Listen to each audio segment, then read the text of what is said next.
It's a really dangerous time of day, but Yeon doesn't care, which is why she is out here taking care of a tree.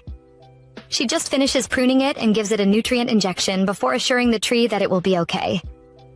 At this point, one would think she is crazy, but then she asks the tree why the mountain owner has abandoned it and the others, making her look even more crazy. She scoffs at the owner's nonchalance towards the trees and plans to check a few more trees before she heads home. It's a kind thing to do, but tonight looks too calm to be normal. Even so, to Yeon, this night is like every other night, because her day went by like every other day, filled with work and dealing with clients. Now, she's conducting her routine checks on abandoned trees, not knowing that in these mountains an injured man is begging to be saved. He is about to fall into a pit and promises to tell his pursuer all he knows, just to be spared. His pursuer, who is clearly a deviant, mocks him for begging to be saved. He then tells his victim that he should be begging to be finished off, as the show has just begun. After that declaration, he stomps the man into the hole. It is at this point that Yeon accidentally walks into the picture, although she hasn't been spotted yet. From a distance, she watches in fear, asking herself what she is witnessing. Finally, she concludes that it's a murder scene that needs to be reported right away, so she reaches into her overalls to get her phone while slowly backpedaling. Unfortunately for her, she steps on a twig that snaps immediately, alerting the deviant who is covering up the victim. As he stops what he's doing, cold sweat rushes down Yeon's face. She hopes she hasn't been caught and is stunned to see that there's another body by the deviant, which makes her confirm the guy is a professional killer. Since Yeon can't tell if he noticed her or not, she wonders if she should move, knowing fully well that if she moves, she will be spotted. At this point, she doesn't know what to do, but then the deviant spots her, putting her in a tighter position. With a sinister smile on his face, the deviant addresses Yeon, asking her if she doesn't plan to run away now. Hearing the words, "run away," is enough encouragement for Yeon to bolt away as fast as possible. The deviant, still with an evil smile on his face, watches her dash off, giving her a head start before he goes after her. Yeon, while making her way through the dimly lit, bushy mountains, succeeds in getting a hold of the police and tells them what's going on. Now, instead of the police focusing on the fact that Yeon is in danger, they are more focused on whether or not she is sure it is a person being buried. When she assures them she knows what she saw, they try to ID her, and after telling them her name, she begs that they come before she meets her end. The officer on the phone promises Yeon that officers are being dispatched to her location immediately, but warns her that if she is pranking them, she will be fined. Yeon agrees, repeating that the officers should hurry, when she notices some strings about to come in contact with her neck. When they finally do, Yeon is at the mercy of the deviant, who mockingly tells her she dropped her chainsaw. He then mockingly admonishes her to take better care of it, and hands it over to her, while she wonders if this is her end. All her life she has lived quietly without trouble, and she is finally about to achieve her dream life, so she doesn't understand why she will perish in the hands of a killer. The determination to live lights a fire in Yeon, motivating her to take the chainsaw and bash it on the deviant. When she looks up, to her surprise, he is still okay, with a little bruise on his face and a scared look in his eyes. Yeon doesn't understand the look, but then the second guy who is about to be buried comes up from behind and strikes the deviant in the back of his head. Yeon is shocked to see this, staring in horror as the deviant tries to fight back, but ends up losing consciousness and passing out. When the man confirms the deviant is down, he drops the rock he used and dashes off. Yeon, on the other hand, stays back, staring at the collapsed deviant, panicking. Well, that is why this man will end up as her secret patient. A vegetative patient that will be bedridden for 2 years. For now, he is still in a coma, 2 years after the incident that brought Yeon to him. Yeon, on the other hand, is going about her tree doctor business. She has just checked a tree and discovers it's suffering from constipation. The principal looks shocked when she tells him this, seeking a clearer explanation. So Yeon tells him the tree has a pooping problem. She adds that whether it is a plant or a person, excretion is important. A theory she calls the healthy bowel movement. But the man still doesn't get it. Out of frustration, however, he shouts at the top of his voice, demanding a clearer explanation, frightening some kids nearby in the process. When the principal notices the kid's reaction, he reverts to a more calm mood and pleads with Yeon to save the tree. He points out that the tree is the school's official tree and a symbol of the children's greenery. Yan can handle it and assured the man that the treatment process isn't difficult. According to her, it's just when nutrients go in, but have a hard time being excreted, like humans.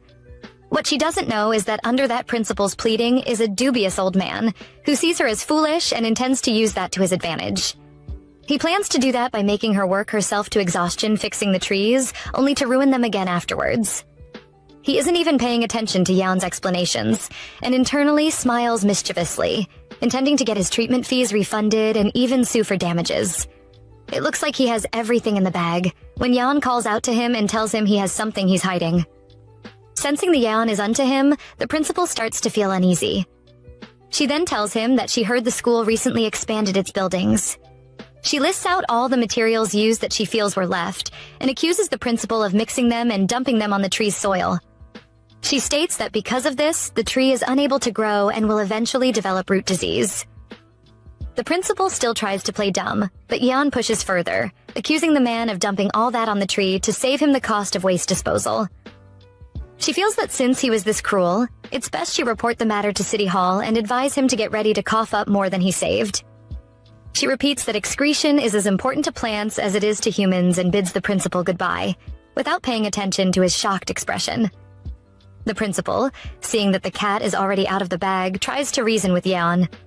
He begs her to listen to him, but she isn't willing to until she gives it a little more thought and realizes that going back like this would only earn her some scolding. Because of this, she returns to the principal and tells him that she is a doctor who wants to be the voice for the trees. She adds that she is the best at saving plants and eliminating them when necessary. Nevertheless, she doesn't tell him that she loves eliminating guardians like him more than eliminating plants. Then, with a cheerful smile on her face, she hands him a complimentary card and welcomes him to visit their tree hospital often, before she leaves. On her way back to the office, Yan complains about how her being a female doctor always makes people feel she is an easy target, and motivates them to try and start a power struggle. Still, it isn't anything Yan can't handle. After all, she has already come across various stubborn old men in her line of work. Suddenly, Yan's conversation with herself is cut short by an incoming call. When she takes the call, she realizes it's her boss. Her boss warns her that if she doesn't come in 5 minutes, she will break down a door on the second floor. Hearing this, Yan puts her foot on the gas while she tries to reason with her boss. Her boss explains that she is doing this because she heard another sound coming from the room. Yan tries to tell her that she must have misheard, as sounds couldn't come from an empty room. However, her boss doesn't buy the act, informing Yan that she has already called a locksmith. Hearing this makes Yan panic even more, so she begs her boss to give her 3 minutes and not open the door until she gets there. Once she hangs up, the locksmith asks if he is still to unlock the door, and Yan's boss gives him the go-ahead. It's clear she is curious to see the secrets that lie within that door, but Yan doesn't want that. She has little time to get to the office since the locksmith claims it wouldn't take long for him to unlock the door. If Yan is even a second late, her boss and the locksmith will know about the sleeping deviant she hides behind that door. Luckily for her, her secret might stay hidden since she can arrive at the office on time. As she makes her way up the stairs, the locksmith has just started dismantling the lock, and she arrives just in time to stop him. Yan's boss is unhappy about the intrusion, but nonetheless she watches her settle the locksmith and send him away. She then announces her frustration that Yan arrived so early, stating that the lock was to be handled quickly. An annoyed Yan rushes over to her boss, takes her by the collar, and reminds her that the second floor is off limits because it has a different owner. Her boss just nonchalantly brushes off Yan's words, claiming that she has been making a lot of excuses to keep that room a secret. When Yan tries to explain herself, her boss doesn't let her. She demands to know why she doesn't trust her after they have been working together for so long. Yan suspects that there are gold bars in the room and promises she won't steal them, but she is so far from the truth. Yan would have loved someone to steal this problem from her, but to keep her boss safe, she stands by her lie that the room is empty. Her stubborn boss tells her she would like to breathe the air in that empty room, but Yan claims that would be unhealthy because the room isn't ventilated. She has to make sure no one enters the room, even if she is viewed as a liar, because her life would be over if anyone entered the room. Why? Well, because of some guy named Kwon Gi-seok, the deviant's elder brother that she met the day of the incident. It happened that 2 years back, she woke up imprisoned in a shady-looking with this man casually seated before her. At first, she didn't know who he was, but recalled her last memory was from the mountain. Although she was confused, Yeon was calm until she noticed she was in an abattoir. The sight of meat being sliced and the stench of blood set Yeon in disarray. Kwon stayed silent, however, until he noticed she was panicking, and then he asked her why she did what she did. Yeon was scared and confused, so Kwon made himself clear by informing her that the person she tried to kill was his younger brother. That only made Yeon's panic grow, as she realized that both the deviant and his brother were insane, so she was in a terrible position. Nevertheless, she refused to stay silent, forcing herself to tell Kwon that he was misunderstanding things. She claimed she was only defending herself, and wasn't even the one who dealt him the final blow. Yeon also told Kwon about how his brother killed some and was burying another, but he bluntly asked her what the deal was with burying one person. At that point, she knew she was in more trouble than she had thought. Kwon then told Yeon that he was just annoyed that his fun was interrupted and asked her how she viewed his brother. The poor girl didn't know how to answer the question. She knew she was dealing with a person who didn't grasp common sense and decided to try begging more. She pleaded that she wasn't the one who knocked out his brother and was at the mountain because she wanted to take care of the trees. She kept pleading that she wasn't the one, and knew that with the way things were going, her life would be ruined. To get herself out of this situation, she decided to snitch and informed Kwon that it was one of the persons his brother was trying to bury that struck him from behind with a stone. She also confessed to hitting the guy with a chainsaw in self-defense. But to Kwon, her story didn't add up. He claimed his brother had sharp hearing and was not so oblivious and insensitive, not to notice someone sneaking up on him from behind and striking him. Hearing that only made Yeon sorry even more. She knew she had to get out of there by any means necessary, but didn't know what to do. Luckily for her, the heavens smiled upon her, when suddenly, Kwon called Yeon by her name and told her he didn't care about the details of what happened. He could make her the perfect perpetrator if he wanted, but since she was the one who saw his brother enter into a vegetative state, he just wanted her to pay the price. Yeon didn't understand how that man entered into a vegetative state, but then understood the look on his face after she hit him with the saw. Kwon's words may have made her feel like she wasn't going to make it out of there alive, but then he offered her a deal. According to him, she would get out of there unharmed if she acted a little smarter. When she asked about the deal, he admonished her for being quick to understand and dropped a contract for her. After that, Kwon's men uncuffed her to enable her to sign the contract. Since she wasn't going to have any time to go through it, he explained that all Yeon had to do was take care of his brother until he found the real culprit and put him in her position. Kwon told Yeon that it would be better if she made sure his brother didn't leave the Wydome, where they lived, and was permitted to bind him if necessary. All that happened 2 years ago. Back in present times, it's midnight and Yeon goes to check on the deviant. She observes him, thinking about how he still sleeps peacefully like a plant. All she knows about him for the past 2 years is that his name is Kwon Chai-woo. Only Yeon and Gi-seok knew what actually happened, since a day after the incident, the crime scene was already cleaned up. Because of that, the police made her pay a fine as charges of a false report. Also, the second floor of the house was built in the blink of an eye after Yeon signed the contract, and medical staff were constantly on standby to take care of him. It is all very shocking, but what shocks Yeon the most is the atmosphere of the wealthy. Gi-seok had told her it wouldn't be hard for him to make her the perfect perpetrator, and she knows those words weren't just an exaggeration.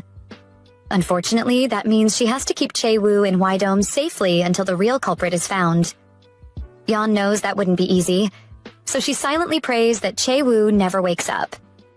If he stays asleep, she can keep living quietly. So that's her daily prayer. Unfortunately for her, not all our prayers are answered, and Chae-woo's finger moving means her quiet days might be coming to an end soon. The following day, Yeon is going about her business when her boss calls and asks her to check out the son of the Seoul Landscaping Company. Yeon just looks up for a bit and then goes back to work, pointing out that her boss's new love interest is old enough to be her grandchild. Her boss then surprises her, informing her that this man is not for her but for Yeon. The guy has come to Korea for a marriage meeting, so Yeon sees this as the best opportunity for them. Yeon wishes to know what type of opportunity her boss is talking about, so she explains that their tree hospital needs funding. Apparently, the Dongseo Hospital has taken most of its clients, and it is staying afloat with contracts from the neighborhood houses and community centers. This is because the people at the other tree hospital have good business skills, which gives Yeon a lot to consider.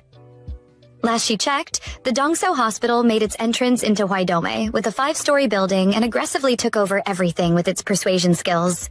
Still, the hospital has some secrets that Yeon knows about, and we might get to know about later. Until then, let's focus on now and how Yeon's boss feels that involving Yeon with the son of the landscaping company is like taking back what was stolen from them. The old lady even went as far as getting Yeon a queue number and suggests that she just go and have a cup of tea with the guy. Yeon audibly refuses to go through with this, and when she is asked why, she says it's because she is not a good digger. To her, this method is too sketchy, but her boss shuns her, accusing her of spewing crap. She plainly tells Yeon that she does not have the skills or personality of a good digger, so she should stop being dramatic. She adds that she is just asking Yeon to go and introduce herself and make a good impression. Now frustrated, Yeon asks her boss how she knew about the Seoul heir's return, and wants a better explanation of the queue number talk. Her boss then informs her that the young man's father tipped her off, so Yeon wants to know why he would do such a thing. Well, he tipped her off because they used to work together, which is news to Yeon. Her boss doesn't know why Yeon is so surprised by this news, but she ignores it and tells her that a good spouse is not found by fate, but chosen with foresight. She also tells Yeon that even if she eats the best, she will rot with her attitude. While she is still talking, however, Yeon excuses herself, claiming she wants to go check the garden. Her excuse pisses off her boss, but the old lady just lets her have her way, wondering if she is planning to spend the rest of her life alone. Outside, under warm sun rays, Yeon thinks about how relationships are poison to her, and she just wants to live quietly, tending to her plants undisturbed. She wants things to be as peaceful as they are now, but then she recalls that she has a killer hidden in her house. His presence doesn't exactly count as nothing happening, so a lot has already happened, and she just has to get used to it all eventually. When Yeon first brought Chae-woo to her home, she was terrified, scared that he could wake up at any minute, so she couldn't relax. Nonetheless, as days went by and he still slumbered, her fears turned to relief. It is midnight again, the start of another day, when Yeon decides to go to bed. However, before going to bed, she has to head upstairs and check the second floor, as it has become her daily ritual. She is just doing this to make sure tomorrow is as safe as today, and pray Chae-woo doesn't wake up. Unfortunately for her, her peace and quiet are over, as Chae-woo is not in his bed. And the sight of the empty bed shakes Yeon to the core. All she can think about now is Gi-seok, and how he will come after her. She starts muttering to herself that she has to find Chae-woo no matter what. When Yeon rushes into the room properly, we see the escapee standing by the door quietly. Before she knows it, he grabs her, making her worry that she is going to die today. As Chae-woo pins Yeon down, she struggles to break free, but her efforts ultimately amount to nothing. She then starts to think about how all that's happening doesn't make sense. This man has been bedridden for 2 years, and that means his muscles should have completely atrophied, so she can't understand why he is so strong. She decides to shift that thought aside and tries to tell Chae-woo to let her go, but he doesn't listen. Since all she is doing isn't working, Yeon tells herself to calm down, and while addressing Chae-woo by his name, she tells him that his body is not in a normal state, and he'll need to let go of her so she can call a doctor. In response, he shushes her, making her panic more, but he warns her to stay quiet and answer his questions. She does as he asks and goes silent, and then he asks her if she locked him up or he locked her up. On hearing the question, Yeon screams at the top of her voice that she didn't lock him up and wonders what kind of life he has lived. Nevertheless, to get herself out of this position, she tries to tell him that it's nothing serious, and he was a patient for a long time. She breaks it to him that he's been unconscious for 2 years and begs him to calm down, but he just turns her over and looks her dead in the eye. For a second, Yeon is taken aback by his eyes, as his amber pupils glow even in the dark, like that of a beast. Still, she tries to calm him down by calling his name, but he gazes at her with a gaze so empty, like a bottomless pit. He then leans in and seeks to know if Chae-woo is probably his name. Yeon is stunned by the question and just stares at him, confused, as he asks her if she is someone important to him. Since she is lost in thought and doesn't respond, he holds a syringe to her neck and asks if the opposite is the case and if she is someone he wouldn't hesitate to kill. That's when it hits her, that Chae-woo has lost his memories. Well, if he has truly lost his memories, then Yeon plans to use this to her advantage and find a way to be safe around him. Compared to what she has faced so far, this is nothing.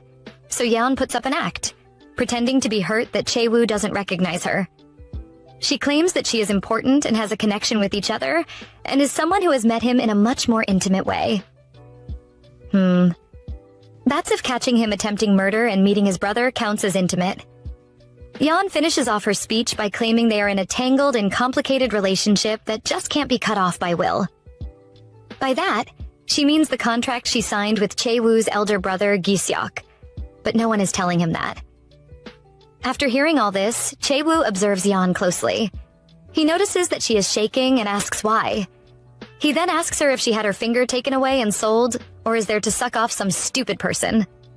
In the end, those questions aren't even directed at her, but are the only things he remembers. Yeon starts panicking again, but assures Chae-woo they aren't like that. She tries to convince him that they are very close and he is very kind. So kind that he put a necklace on her. Well, the necklace she is talking about is the string he had around her neck 2 years ago.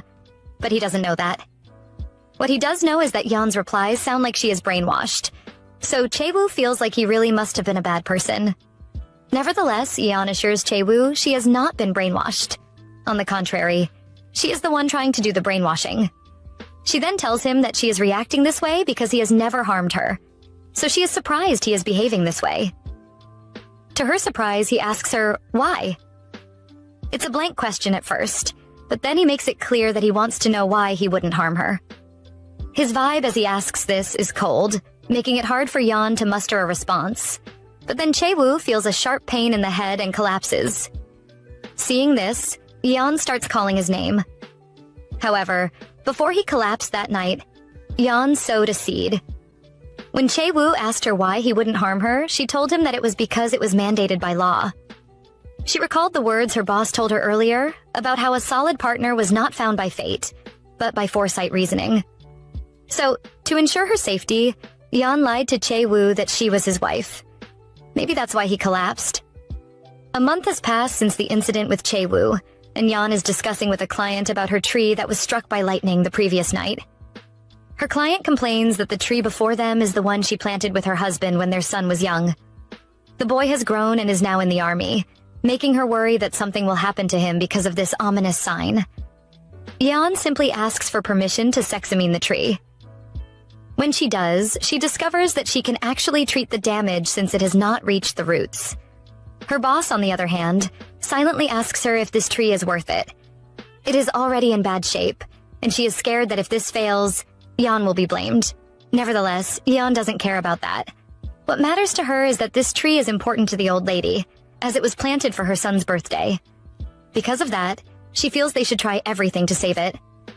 When she asks her boss if there is any tree medicine at the office, she tells her there is, but she is about to address something else when Yeon gets a call. Maybe she wants to address how stressed Yeon has been lately, but Yeon asks for permission to take her call. When she does take it, it turns out to be a call from the hospital. The caller tells her he doesn't know when Chae-woo will wake up again. Yeon then complains about how he pinned her down the other night. The doctor explains that although Chae-woo woke up that day, after a 2-year slumber, he can't tell when he will wake up again. He informs Yeon that although Chae-woo's recovery has been rapid, he is showing rare symptoms of a sickness known as hypersomnia. The doctor adds that this sickness is also known as the Sleeping Beauty disease, and although they have conducted all possible tests, they cannot find its clear cause. He also noticed that aside from amnesia, Chae-woo has no other abnormality in the brain, so they can only suspect for now. According to the doctor, they have to monitor the patient a little more to see if their diagnosis is correct. Normally, when a hypersomnia patient goes to sleep, they do not know when the next person will wake up. For Chae-woo, his time increased from 3 to 5, but now it has been 12 days and he hasn't woken up. Yeon, before the doctor hands up, seeks to confirm if what he is saying is that they don't know when Chae-woo will wake up. He affirms that is what he is trying to say, and Yeon heaves a sigh of relief. She gleefully thanks the doctor and encourages him to work harder, but the doctor is stunned by the tone of her voice. When Yeon returns, she apologizes for keeping the ladies waiting, and with all life in her, promises to do her best to save the tree. Those words give the old lady hope, and also let Yeon's boss know that she has worked out her issues. The doctor, on the other hand, is still puzzled by Yeon's response. He believes she responded that way because she is under a lot of stress and her emotions are unstable. Suddenly, the doctor recalls that he forgot to mention that the Sleeping Beauty disease comes with abnormal behavior, excessive eating, aggression, and hypersexuality. Instead of calling her back to let her know, he just lets this slide since they don't know when Chae-woo will wake up. He makes up his mind to inform her about this later and goes to have lunch. On his way to lunch, the doctor thinks about Gi-seok and how he must be worried about his younger brother. If it is up to him, they'd move Chae-woo to a bigger hospital with better facilities. But since it isn't up to him, he will say nothing as they take Chae-woo back to Yeon's place.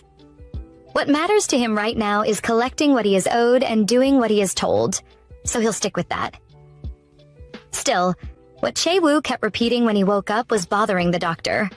While he was trying to rally him to talk, he kept saying, "Please don't wake up," which is actually very strange. Fast forward to a few days after her talk with the doctor, it's another ordinary night and Yeon is at home. She's about to go to bed, but before she does so, she has to check on Chae-woo. It's been 2 years since she got stuck with him, but right now she is so grateful because she can make things work to her advantage. Well, that's because a month back, she lied to Chae-woo that she was his wife. It was an insane lie which she regretted for a while, but since the one she fears is out cold and no one knows when he will wake up, she feels she has a chance to clean up her mess. To her, that's a miracle. But since he was discharged from the hospital and returned to her house today, she just wants to check on him. To her surprise, Chae-woo is not in bed. His absence makes her curse him under her breath. She runs out to the street to check for him. She knows he isn't in good shape, so he couldn't have gone far, but after running around the whole place and not finding him, she wonders what will happen if she doesn't find him. Suddenly, she spots a blood trail on the floor and her heart skips a beat. She uses her eyes to follow the blood trail, and at its end is Chae-woo, standing there with a slain rooster in hand. In his eyes, there's a cold, beastly look, frightening Yeon to the point that she starts backpedaling. Nevertheless, before she can go any further, she calls herself to order and starts thinking about how she will drag Chae-woo home. She decides to start by calmly asking him how he is out here when he can barely move. Then she tells him to put down the chicken. But he doesn't respond. When she persists, she realizes that he ripped the chicken with his mouth and gets irritated. She is about barfing out of disgust when Chae-woo asks her where she has been. He tells her that the only face he remembered when he woke up was hers, and since the door didn't open, he broke it down to go look for her. All this helps Yeon confirm that he remembers her, which is why she starts panicking again. Luckily for her, she wills herself into calming down, encouraging herself by thinking about how much room she has to change things to her advantage. Instead of riding on with the wife lie, she decides to tell him he is getting things wrong and lies that she is the doctor taking care of him. She is a tree doctor after all. Yeon tries to explain Chae-woo's condition to him in the best way possible, focusing on how he has slumbered for long, which is why he is unstable now. She also tries to make him believe that he is just hearing and seeing things that are messing with his brain. She concludes her sorry speech by assuring Chae-woo that there's nothing to worry about, and everything he is experiencing now is a dream. She then promises him that if he goes back home and has proper rest, when he wakes up, he will feel much better. It's a bold lie, and at first it looks like Chae-woo is buying it, because he agrees that if it were real, he probably wouldn't even be standing here. Suddenly, he confesses that he had spent his whole time asleep, dreaming about being intimate with his wife. Because of that, he is sure he is not confused. In fact, he gets things crystal clear now. In this crystal clear view of his, he has a wife, and that wife is trying to run away from him like she has a death wish. Hearing those words come out of Chae-woo's lips makes her feel like vines are holding her down, but she can't do anything about them. Right now, she wants to run away. She also wants to tell Chae-woo that he is wrong. She wants to say anything to get her out of this mess, but she can't. Why? Because she just got caught in a trap she set. It's all so suffocating and she can't move, at least until Chae-woo asks for her name. She wonders if she should tell him her real name or not, but he has asked twice and is getting impatient. Out of that impatience, he tells her he doesn't want to ask the third time, so she hurriedly tells him her name is Soli Yeon. After pondering on her name for some seconds, before asking her if she lied to him because she got tired of him and wanted to ditch him. Yeon claims that he is seeing things wrongly. She tells him that she lied because she felt him waking up to realize he has a wife would be disturbing and she was just looking out for him. It looks like he is buying Yeon's lie again, and all she can think about is how she needs to survive this situation. However, he scolds her for pulling such a stunt on him and reminds her of her own declaration that the law says they are married. He then wants to know if Yeon is trying to abandon him, observing her closely as he asks. He concludes from the puppy dog look in Yeon's eyes that he truly is her husband. He also feels that way because when she tried to abandon him, he almost lost his mind. Chae-woo believes he felt that way because he really loves Yeon, but she knows that's not the case, as he tried to eliminate her the day they met. It's no surprise that she is annoyed that she has dragged herself into a very awkward position, but is glad that Chae-woo doesn't remember anything. For now, she feels like she has the upper hand and just needs to smooth things over before getting out of the picture. For now, however, she has to focus on getting Chae-woo home so she can treat his wounds. Unfortunately, he wants to know if she means their newlywed home, and she has no other option than to agree. It looks like she is already losing control. Well, whether Yeon has control of everything or not, she manages to drag Chae-woo home and is visibly exhausted because of that. He notices this and points it out. But Yeon doesn't tell him that she is exhausted because of the many questions he threw at her on their way home. Maybe she's also exhausted because she had to drag Chae-woo in a cart, so he tells her that he really would have been able to walk on his own. She knows that, but states that she couldn't let him walk on his own because his body was already covered in wounds. In truth, she didn't let him walk on his own because she knew that if something happened to him, she would be held responsible. With that out of the way, Yeon asks Chae-woo to go take a shower and change his clothes, while she will go get the first aid kit. He does as she asks, and in a few minutes they are seated on his bed, with Yeon taking care of his injuries. While dressing his wounds, Yeon can tell Chae-woo is in quite a bit of pain. Still, he shows no sympathy. Suddenly, she looks up and their eyes meet, forcing her to look away immediately. She goes back to dressing the wound, asking herself why Chae-woo is staring at her so intently. She sees him as a beast stalking its prey, recalling that he is a killer, and whether he is in pain or not is not something she should be concerned about. All that matters to her now is finishing this up quickly, which she does. When she is finished, Yeon tells Chae-woo that she has just done first aid, and the medical team will come around tomorrow to check on him better. She also tells him that she'll be heading downstairs, so he asks why. The question doesn't make sense to Yeon, until Chae-woo reminds her that they are a married couple, so they shouldn't be sleeping apart. Panic sets in again, but she tries to calm down and explain to Chae-woo that they can't sleep together because he is still a patient. He agrees that he is, but wants them to sleep together since he is no longer in a vegetative state. In all her planning, Yeon never saw this coming, and as Chae-woo draws closer to her, she starts to understand how terrible the lie she told is. Luckily for her, he pulls back for a second and declares that since he is not like the husband she knows, he will just lie there like a vegetable and breathe.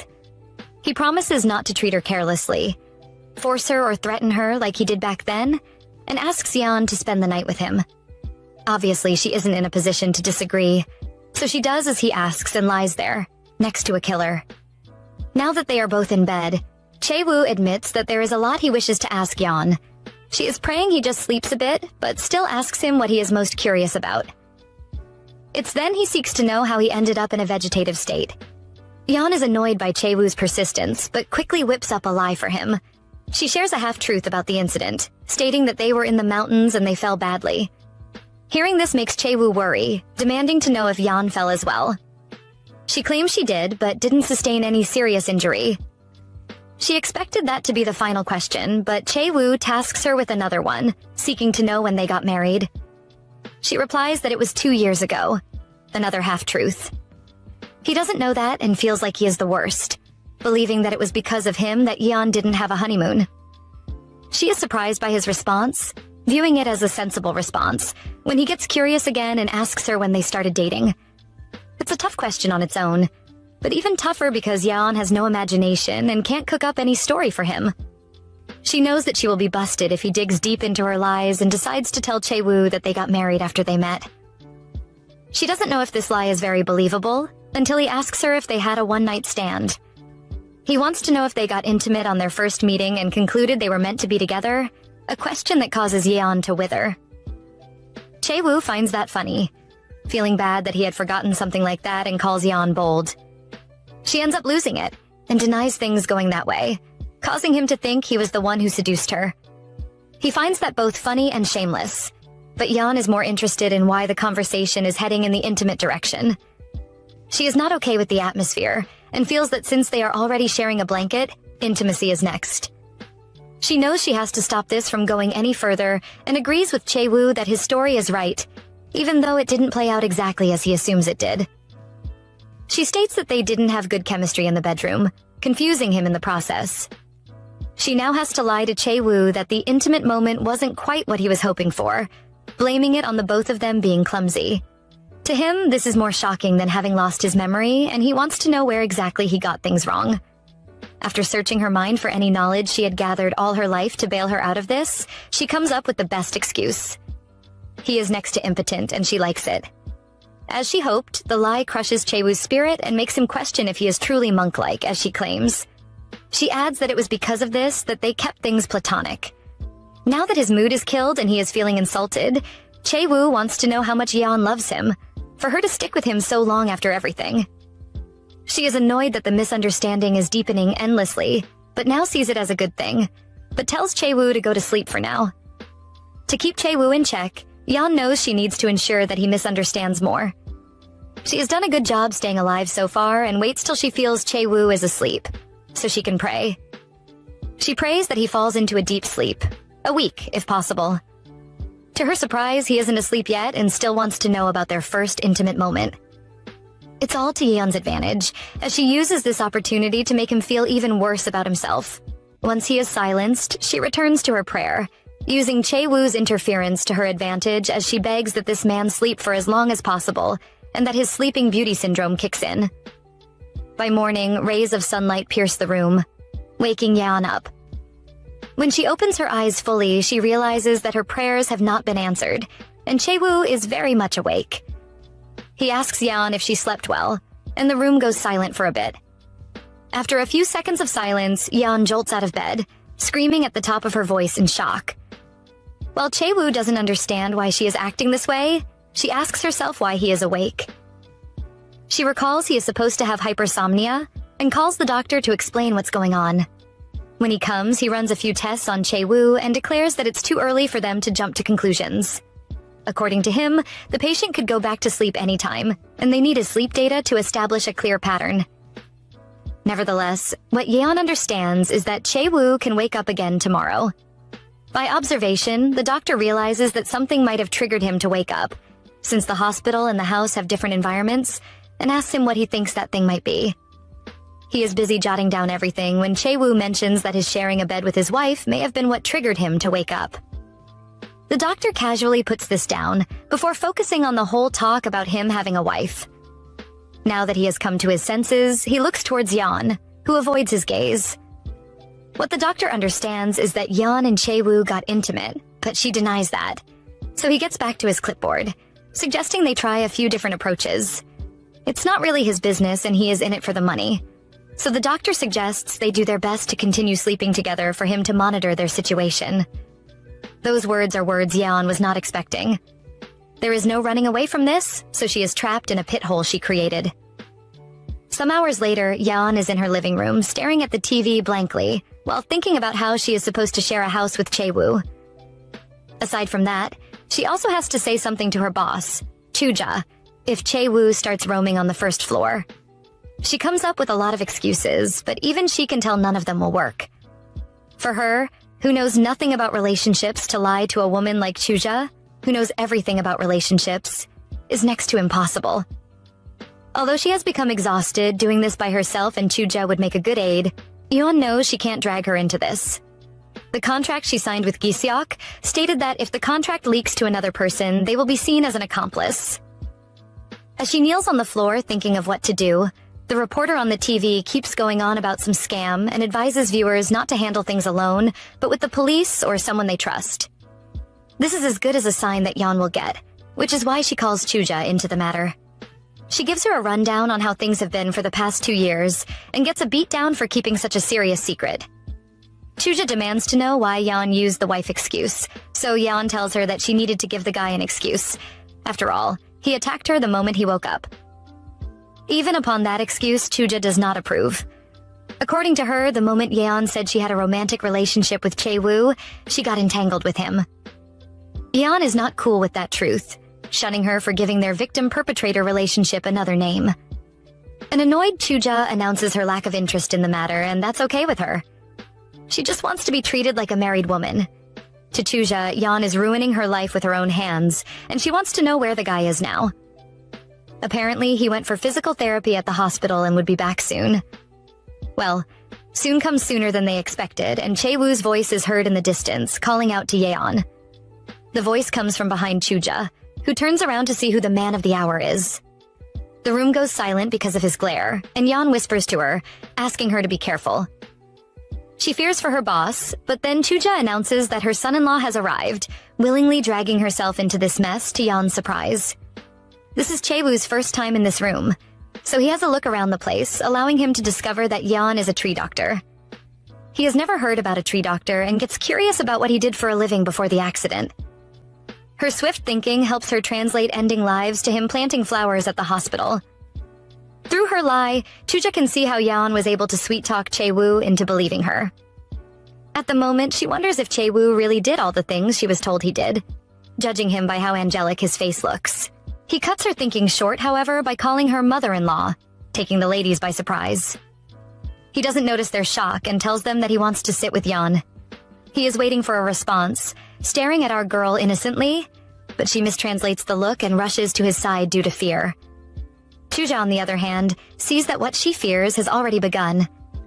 From experience, she knows that relationships don't start and end the way we want them to, especially with a guy like this.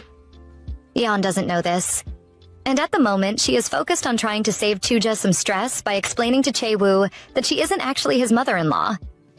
She explains that she is just a hospital staff, and because they've known each other for long, she calls him son-in-law.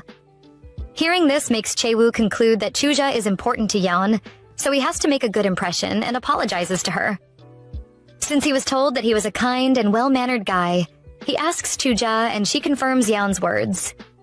He assures her that he will try his best to be the husband Yeon remembers, but is certain it won't take him too long. Why? Because the doctor told him that in no time his instincts would lead him back to the man he was. If that happens, Yeon will be at a disadvantage, which is why she tells Chae-woo that he doesn't need to rush. She states that if he rushes, he might hurt himself and tells him to take it easy. While doing this, she addresses him formally, which is why he asks her to address him casually.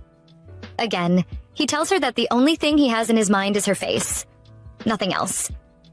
As he says this, he observes Yeon's face some more, declaring that if he also forgets her face, it'll make him a bad husband. This moment of closeness causes Yeon's heart to pound.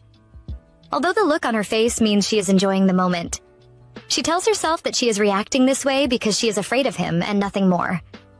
Chuja watches the pair, thinking about how what's happening is not normal, but the first thing she has to do is find out who Chae-woo is. By nighttime, Yeon collapses on her bed, exhausted.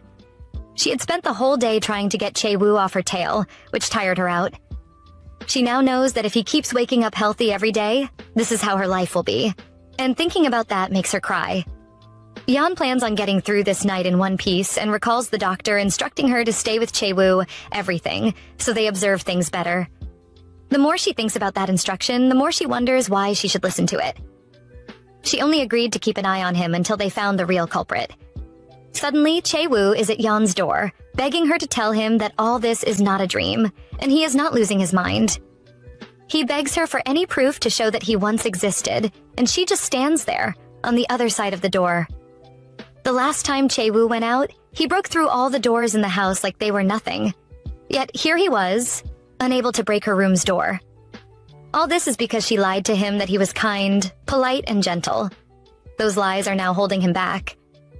She should feel happy about this, but instead she feels something else. Nevertheless, she tells him that she just got out of the shower, so it's not a good time for them to go down memory lane. He agrees with her, announcing his intention to head upstairs and take a shower as well. With this, she knows she has been able to control Chae-woo, who asks her to take care of herself before he leaves.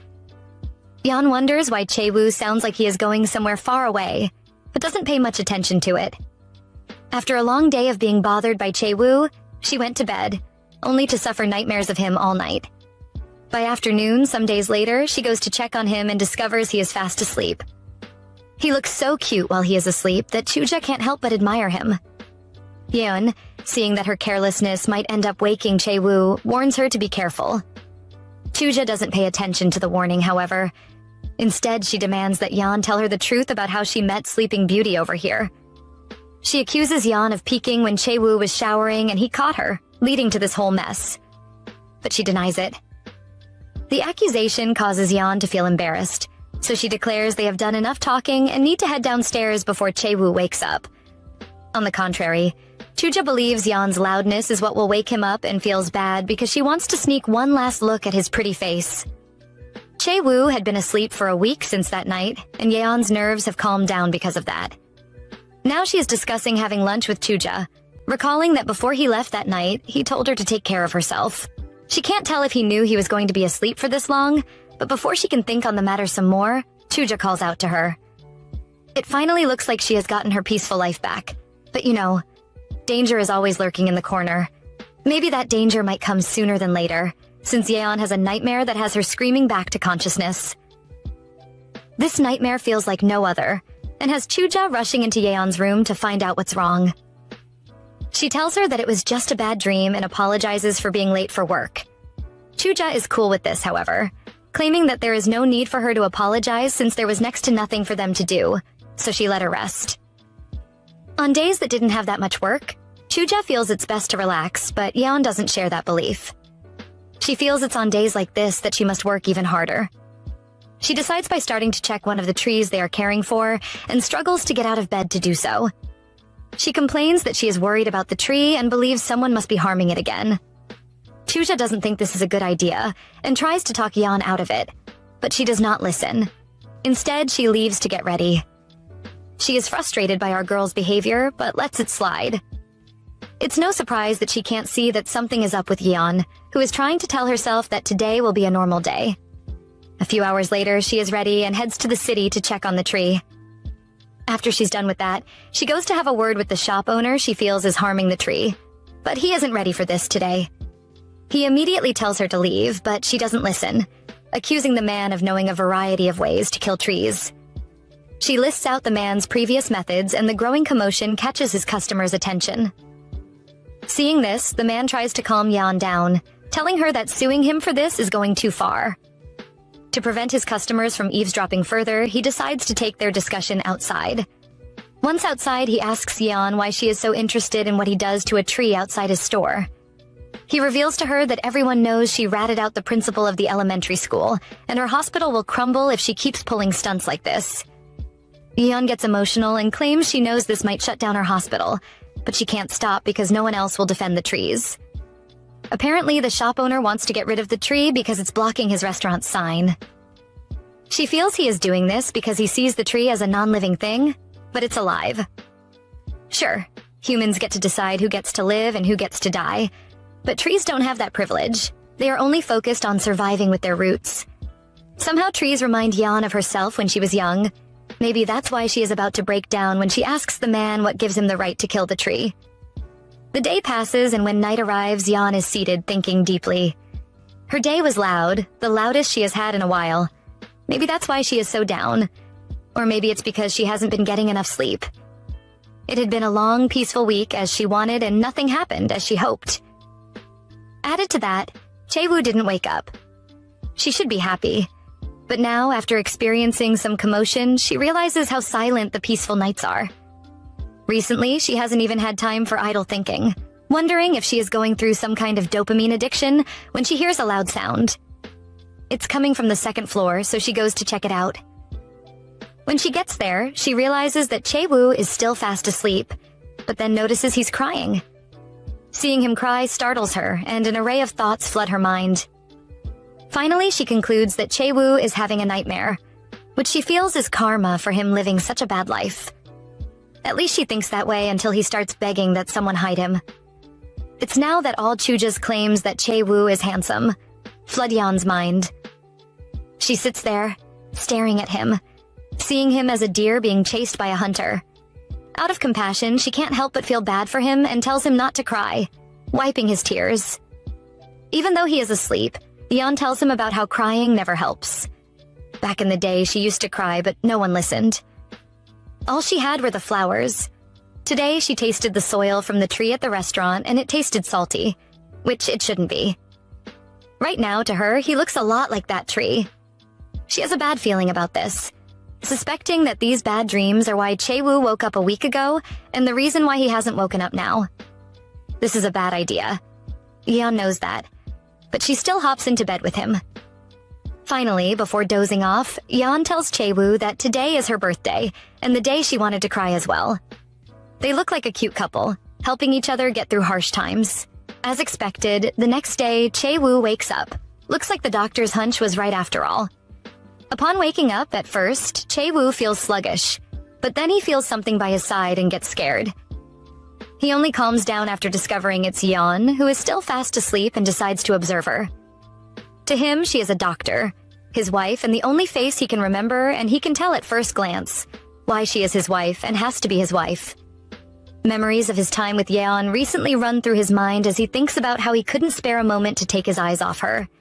Yet he doesn't understand why she keeps looking at him the way she does. Why she smiles like it's awkward, and why her ring finger has no marks is awkward to him. But there's also the issue of no wedding pictures in their home or the door that never opened. So many questions, but the most important to him is whether or not Yeon loved him enough to wait 2 years for him. It's all very peaceful, until Yeon wakes up and he greets her. Normally, she'd yell at the top of her voice and hurry out of bed, but this time she reacted less harshly. Still, Chae-woo can see something is up. He lets it slide, nonetheless, announcing that his body feels stiff and wants to know how long he has been asleep. When Yeon tells him that yesterday was his 8th day of slumber, he admits that now he understands that she has control of his mornings. From afar, they really look like a regular couple. But deep down, Yeon doesn't like how this is going, and Chae-woo suspects that she is his wife who is trying to run from him. Even if that turns out to be the case, he doesn't care, because he has no intention of letting her go. He plans on making do with the morning time and leaving the night to Yeon, and also wants to start moving rooms. All this, because he's not crazy enough to let go of the only memory he has. In the end, this resolve will affect Yeon's normal life. Speaking of normal life, late into the morning, Yeon is discussing with Chuja about the hospital and some other important issues, like the meeting they are to go to, when she spots Chae-woo lurking around. He senses something is wrong with Yeon and asks about it. Well, she is reacting this way because she feels Chae-woo is committing identity laundering. On him is the haircut Chuja gave him and the clothes she got for him, when she would rather have him in hospital clothes all the time. All this time she tried to keep him locked inside, but things had to end this way. Since Chuja got involved, now he wants to tag along for the meeting. Yeon doesn't want him to come because she isn't confident enough to lie to many people. Then there's the possibility of Chae-woo's memories coming back, which is why she has to stop all this somehow. Yeon's idea of stopping this is to try to get Chae-woo back inside to rest, but he asks her if she is sending him inside out of worry that he will make a mistake. Which is true, but she claims that's not it. She knows he is unto her now and has to come up with an excuse to get him back inside. The only thing she can come up with now is that outside is dangerous, especially for Chae-woo. He gets curious, wanting to know why it's dangerous, when she tells him that it's more dangerous for him because he is handsome. She goes all Super Saiyan, yelling at the top of her voice how the place they are going is filled with old men who will be jealous of Chae-woo if they see him. When she is done, the place is quiet, making her wonder if she overdid it. Luckily for her, her plan worked and he believes he is so pretty that Yeon wants to hide him. It's not what she was trying to say, but she rides on this anyway and tells him she just wants him to stay at home. He believes she wants this so that she will be the only one seeing him, which is also not true. But Yeon lets him believe it is. She states that they are still newlyweds, although the accident put them on pause, so she wants to be the only one seeing him for now. If that's the case, he also doesn't want Yeon to go outside. That's almost impossible. But then he promises her that even if they are outside, he will do what she says. All his smooth talking gets to Yeon, who is taken aback by his way with words. Once they are done debating, Chuja, who has been silent all along, calls out to them, informing them that now that's settled, they should get going. It's their first outing with Chae-woo and they are going to some meeting. The meeting takes place at Grand Haight and is about the White Dome project bid. In attendance are a lot of men who do not like Yeon. As she walks by with Chuja, they gossip about her, talking about how she is a young person but is unapproachable and gives off a widow vibe. The men may not like her, but they don't seem to have a problem with Chuja, who they feel grows more beautiful as she ages. Yeon can feel they are talking about her, because in an industry filled with men in their 60s and 50s, a tree hospital run by two women is bound to attract attention. It is at a time like this, with tensions rising, that Chae-woo feels it's best to hold Yeon's hand. He then politely asks her if she wants him to take the eyes or mouths of the people gossiping about her. All she has to do is point, but just thinking about this makes Yeon envision the newsworthy massacre that will take place afterwards. To prevent that, she assures Chae-woo that she wants neither, and he shouldn't joke about something so terrifying. The stern look on Yeon's face as she scolds him puzzles him, making him wonder if he wasn't being nice just now. He wants to know if he really shouldn't retaliate, and she can see the blind faith and ignorance in his eyes. For some reason, he no longer seems scary, allowing Yeon to stand her ground and remind him that he clearly promised her he would only do what she allows and hold his hand. In the end, that's all it takes to convince Chae-woo to agree and calm down. Suddenly, Yeon notices that the room has gone quiet and wonders why. When she looks around, she can see that all eyes are on her and Chae-woo, but then the announcement that the meeting is about to begin and order that all affected parties should come to the conference hall saves the day. Yeon has to go, and Chuja and Chae-woo wish her good luck as they wave. However, on her way to the conference room, she notices that her hands are warm and wonders if she absorbed Chae-woo's body heat. Not too long after this, the meeting starts and the presentation is underway. From the look of it, the project holds promise and even leaves Yeon awestruck. It's all peaceful until the announcement that this project will make the best botanical garden in Korea, and the tree hospital that wins the bid will get premium clients. A furious man stands up, demanding to know if they are deciding on a botanical garden bid at a general auction. One of the hosts agrees, stating that they want to entrust things to the most outstanding tree doctor, as this project will feature a lot of rare, valuable plants. They cannot waste such an opportunity on someone who will come then and misuse the funds, and Yeon silently agrees. The host announces that tree doctors will compete for this bid, and the process to compete will be featured in promotional videos later on. After stating all the entry necessities, he announces that the selected hospital will get a 10-year contract with them, an offer that gets the room buzzing, but makes Yeon feel bad, because she isn't planning on participating. After the meeting, she tells this to the gang, and Chuja wants to know why she will turn down such a great opportunity. She is mostly worried that they will film her, making Chae-woo want to know why that's a problem. In her opinion, she would rather just live a peaceful life than to end up on TV and things get messy. They aren't done debating when a familiar person calls Yeon. This person is Gyeon Cheon, and according to him, they haven't seen each other in a long time, even though they live in the same area. Under his smile, he sounds offended that she didn't even glance at him during the meeting, and it's obvious Yeon doesn't like him. This man is a director of CO Tree Hospital, Yeon's former boss. She acts all cool until his disciple comes to greet her. The guy's name is Hwang Jo-yoon, and she never thought she would see his face again. Gyeon Cheon believes that Yeon and this guy got along well and suggests they try getting along again. Yet there's a reason why Yeon didn't think she'd see him again and can't understand why Gyeon Cheon would say such a thing with a smile. A few years after Yeon graduated, she interned at this man's tree hospital. She was the lowest in the hierarchy there and didn't like the working environment. Still, she endured it all because she had to complete the internship so she could start her own hospital. Everything was easy to overlook, except the fact that this guy in glasses, Jo-yoon, kept stalking her. He kept watching and trying to control her, pushing her to complain to Gyeon Cheon, and he dismissed her, but dares to act like this today. It looks like Chuja doesn't know this story, which is why she leaves with that horrible man, to allow Yeon and Jo-yoon to catch up. When the creep tries to touch her, reflex action causes her to run into Chae-woo's arms. Out of concern, Chae-woo asks her if she is feeling uneasy, and wants to know if Jo-yoon is someone he knows. She can see he is worried if that guy is a friend he has forgotten due to memory loss. Yeon assures him that he doesn't know that guy, as he was her senior back when she was an intern. During their discussion, Jo-yoon is just there watching in disbelief, demanding to know who Chae-woo is. Cheekily, Chae-woo smiles and asks Yeon to introduce him. With both men asking the same thing, Yeon starts panicking, but finally introduces Chae-woo as the man she lives with. Looks like this creep hasn't let go of his list for Yeon, since he looks so shocked and asks Yeon if she is married. She is in quite the pickle now, sweating profusely because her attempt to make things look vague has now backfired on her. Nevertheless, during all this panicking, she has failed to answer Jo-yoon's question. Chae-woo, who wants her to answer it, tells her to just nod a yes. But since she doesn't, he does the affirmation himself, by introducing himself as Yeon's husband. You'd think that would calm Jo-yeon down, but it doesn't. Instead, he starts going on about how Yeon is not the type of person who would get married. He knew her as someone who hated getting involved with people, a woman who spent her days looking at trees and her nights making fertilizer. The way he sees it, no one else will put up with that except him. His desperate words make Yeon realize that he hasn't changed. He is still the man who defined his own terms, who got worked up whenever she stepped outside his box.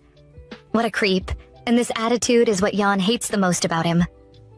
He pisses her off, so she decides to set him straight, announcing how okay she has been all the years since she left that hospital. She adds that she is married, has her own hospital, and is no longer someone he can look down on, but Jo-yeon refuses to believe Yeon is married to Chae-woo. Out of annoyance, he demands she show him a family registration certificate so he can believe her. Yeon is about to respond to this claim when Chae-woo breaks things up by warning Jo-yeon that he will kill him if he doesn't shut up. She can now see that it was too soon to bring him out. It looks like Chae-woo's old self is kicking in as he makes a move toward Jo-yeon, but Yeon stops him and excuses her and Chae-woo. Before he can say anything more, Yeon has bolted. When they get outside, she catches her breath, thinking about how they just escaped a shot at making the news. When Chae-woo asks if she is okay, she claims she is, and throws a question of her own, requesting to know why he said he'd kill Jo-yeon. With his answer, she will be able to tell whether she should minimize his contact with people or not, but he just apologizes. Yeon tells him that she is not looking for an apology, but is just surprised since she has never seen him behave that way. He explains that the more Jo-yoon kept calling her name, the more he got angry but held back, even though he wanted to take off his mouth. Yeah, this is all Yeon needs to know. She needs to keep Chae-woo away from society.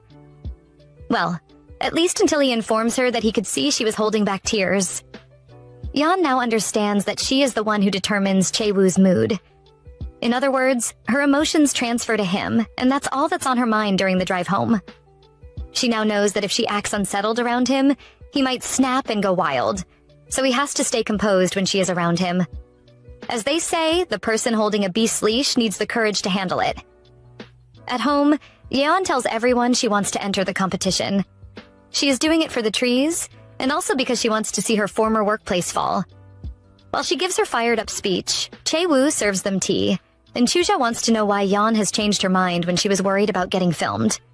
Yeon still wants to give this a shot, believing she will be eliminated before filming starts. Chuja supports the idea, but even though Yeon doesn't like standing before cameras, her grudge is real, and this is a step at her getting stronger. By the time Yeon and Chuja finish discussing, it's already late, so they see her off. Now it's just her and Chae-woo who apologizes to her. He is apologizing because he isn't good with tree hospital matters, but she assures him it's cool, informing him that he was always like that.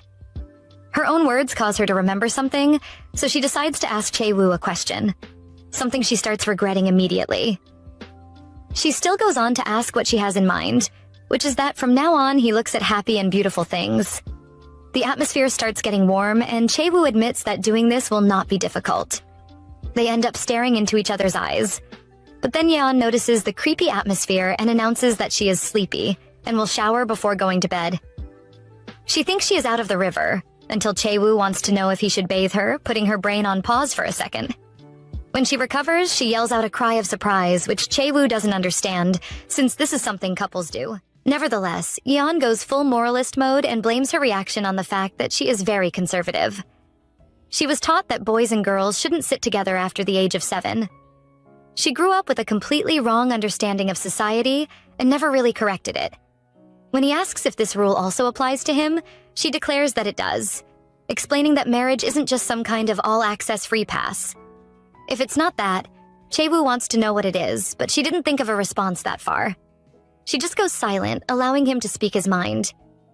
He wants her to teach him, since because of her lies and his amnesia, he feels like he is not the husband he once was, He believes that if he doesn't take care of her, he is losing his sense of purpose as a husband. Added to this, he's certain he isn't that important to her. If not, she wouldn't have left him to sleep for an entire week.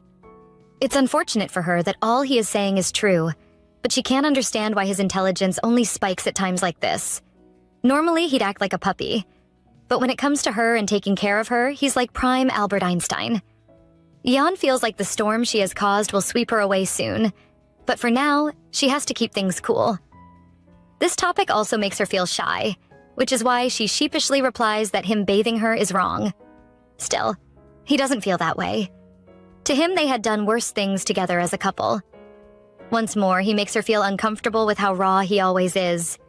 He doesn't even notice her shocked reaction and adds that the reason why they weren't having proper intimate moments was because they have the habit of being too righteous around each other.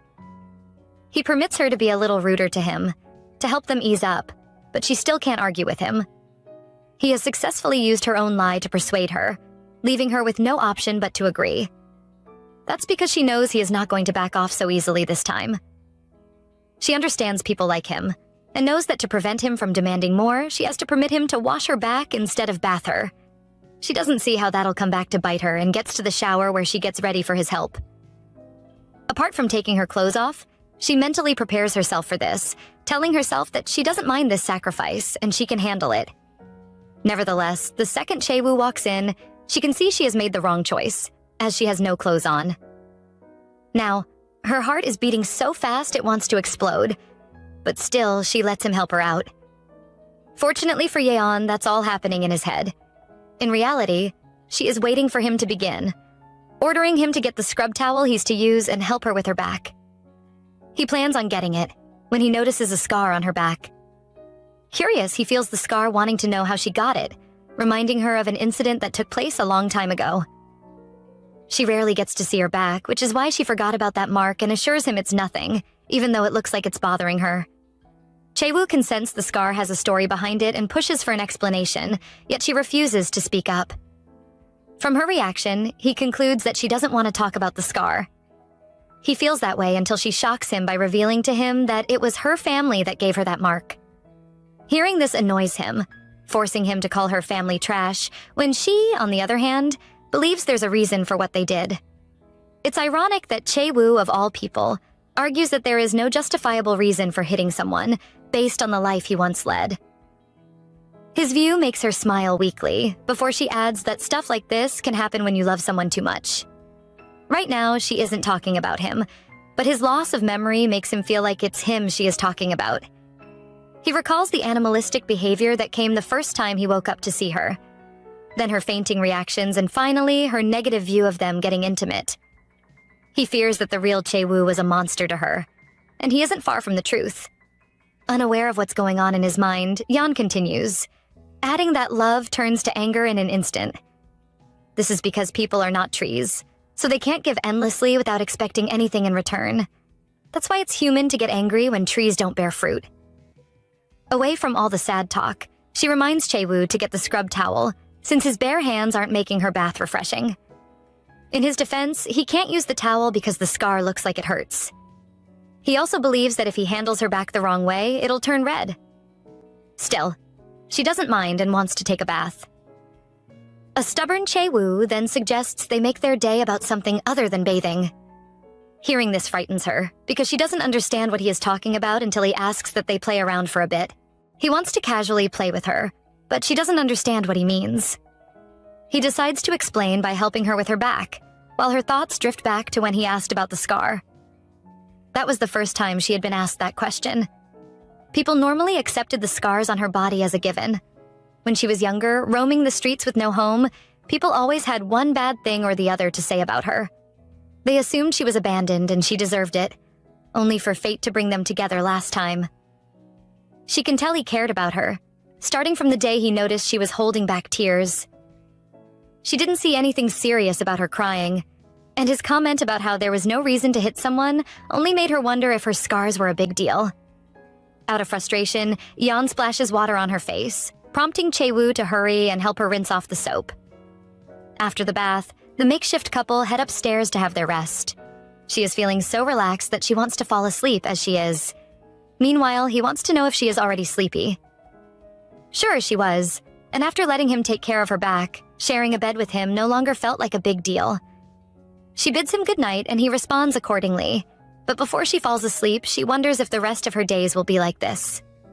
An entire morning of taking him out, followed by nights with them sharing a room. She concludes that Chae-woo is difficult, but is glad he isn't as bad as she thought. Finally, about to get some shut-eye, when she remembers something that forces her to sit up immediately. She's reacting this way because she fears she has gotten comfortable with the man who nearly ended her. Yeon accuses herself of being insane, staring back at him as she reminds herself that Chae-woo is not only dangerous, but also terrifying. On the other hand, the poor guy doesn't understand what is going on, believing she is reacting this way because her scar began to hurt again. As their eyes lock, she goes calm again, right before her conscience pushes her to focus on how she saw him previously. She tells herself she doesn't have to be soft around him, hitting herself continuously to ensure she doesn't forget that. For a few seconds, he watches, letting her do as she pleases. But soon he can't take it anymore and stops her from hitting herself. Now that he has her attention, he wants to know what changed her mood suddenly, specifically if he did something to make her feel uncomfortable. Silently, she tells herself that his eyes and voice are the problem. She wishes she had never seen or heard anything the night fate brought them together and looks away from him rudely. He is upset because of her response, but keeps his cool, calmly pleading with her to look at him. To him, this method is working, but then she releases herself from his hold. Eventually, it looks like he gets tired of begging her to look at him or talk to him, so he asks if she is brave because she hasn't made anyone uncomfortable before. After the assertion, he bites her, leaving her to ask him to stop. For some reason, he doesn't listen and keeps going until she asks him if this is payback, because his memories have returned. Hearing that question lets him know he has made a terrible mistake, but she doesn't stop there. She asks him the question again, causing him to feel guilty without even knowing what she has done, as they stare at each other in complete silence. He can see Yeon is filled with fear, like she is staring at a monster, while she is certain the real Chae-woo is back. She is expecting the worst, but then he finally speaks up, claiming he has not regained his memories. He explains that his behavior some seconds back is because he lost his mind and made a mistake.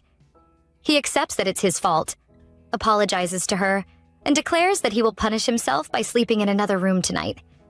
He also plans on skipping breakfast or even staying asleep for a month or two, just to make her feel better.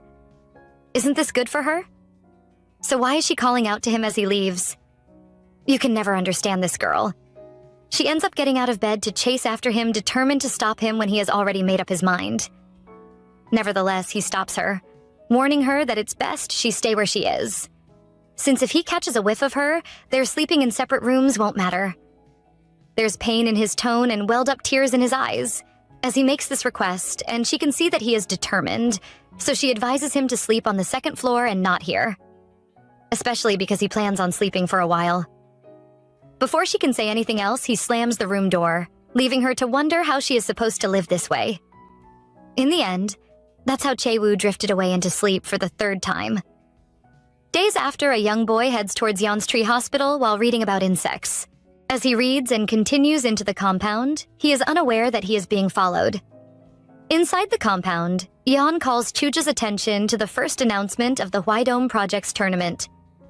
It contains information that they will be judging contestants by how well they will trim a tree that's 30 meters tall.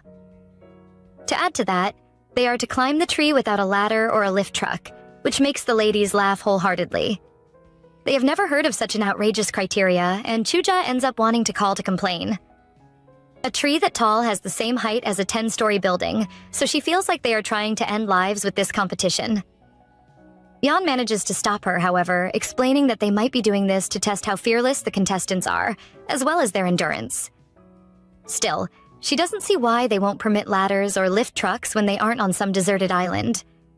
They are too busy discussing the crazy rule that they don't notice the little boy eavesdropping. He is about to enter when he notices another room and is moved to check it out. To his surprise, he finds Chae-woo fast asleep. He had never seen him before and rushes to check him out, observing how big he is. He's still observing him when Yeon rushes in, calling the boy Gyubek, as she asks when he arrived. She feels she should have called for her when he arrived and leads him out of the room, claiming it was dangerous there. As they leave, Gyubaek educates her on Chae-woo and concludes that he is a strong male, fit for hunting and rare. The kid is an unofficial insect expert for their tree hospital, and he is certain he knows his stuff when he claims Chae-woo is dangerous, even though Yeon argues that he isn't rare or dangerous. To him, all strong males are dangerous, and he isn't far from the truth. He's just a kid who didn't get proper care at home, and that made him into the child he is. To help the boy's straightforward reasoning, she tried to explain that although humans are mammals, they are not like other animals in the animal kingdom. However, her little speech is cut off when she spots Jo-yoon at the window and demands to know what he is doing there. According to him, he saw the kid walk into the compound, so he followed. Unlike Chae-woo, Gyubaek identifies Jo-yoon as an unpleasant male that is ruined. His comment offends Jo-yoon, but no one cares. In fact, Yeon wants the boy to wait for her while she handles that man. Firstly, she wants to know what he is doing at her place and threatens to call the cops. He ignores her threats and asks if the boy is her child. She knows exactly what he wants to hear, but decides to lead him to believe that Gyubaek might be her son. The thought terrifies him, pushing him to believe that she disappeared those years back, to hide the fact that she was pregnant.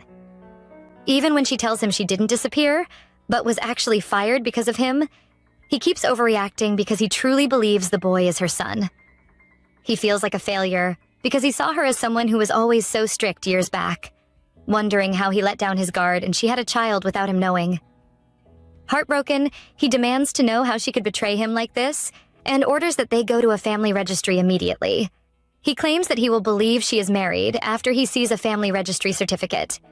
But that's not her problem, as she calls the cops to report a stalker breaking into her home. She urges them to come quickly, since the stalker is either drunk or just rambling nonsense and causing a scene. Seeing that she is calling him a stalker only makes him grow louder. According to him, he is not a criminal here, and she is the one escalating things by refusing to show him the certificate. He also complains about her attitude right now, but she remains unmoved. She's a different woman now, and she knows Jo-yoon is here, not because he is devoted to her. She knows he probably hit on a lot of other women when she got fired. She is sure he is here because he still feels she is weak, like she was before. He keeps spouting rubbish while she remains uninterested. After all she has experienced in the past 2 years, from the day she met Chae-woo to her experience with his brother and some other incidents, why will she be afraid of this man? When she gets tired of listening to him, she threatens to throw dirt on him as she warns him to stay out of her personal life. To make sure he listens, she claims she has a very scary husband now, as in Chae-woo, reminding him of their first encounter with each other and adds that he bites and likes to bury stuff. She warns that if he keeps this up, he will get harmed, so he should stop being so noticeable. After that warning, she returns to her home, leaving him out there, lost in thought. He doesn't recognize this version of Yeon, remembering her as someone who easily withdrew into herself and was easy to subdue. He wonders if she became bold because he wasn't by her side for a while, or because he stopped watching her. Whatever it is, he knows he made a mistake, and when she shuts the curtains on him, he promises himself that he will guide her back properly. Now, not only does she have to bear living with Chae-woo, but she also has her old stalker back on her case. How unfortunate.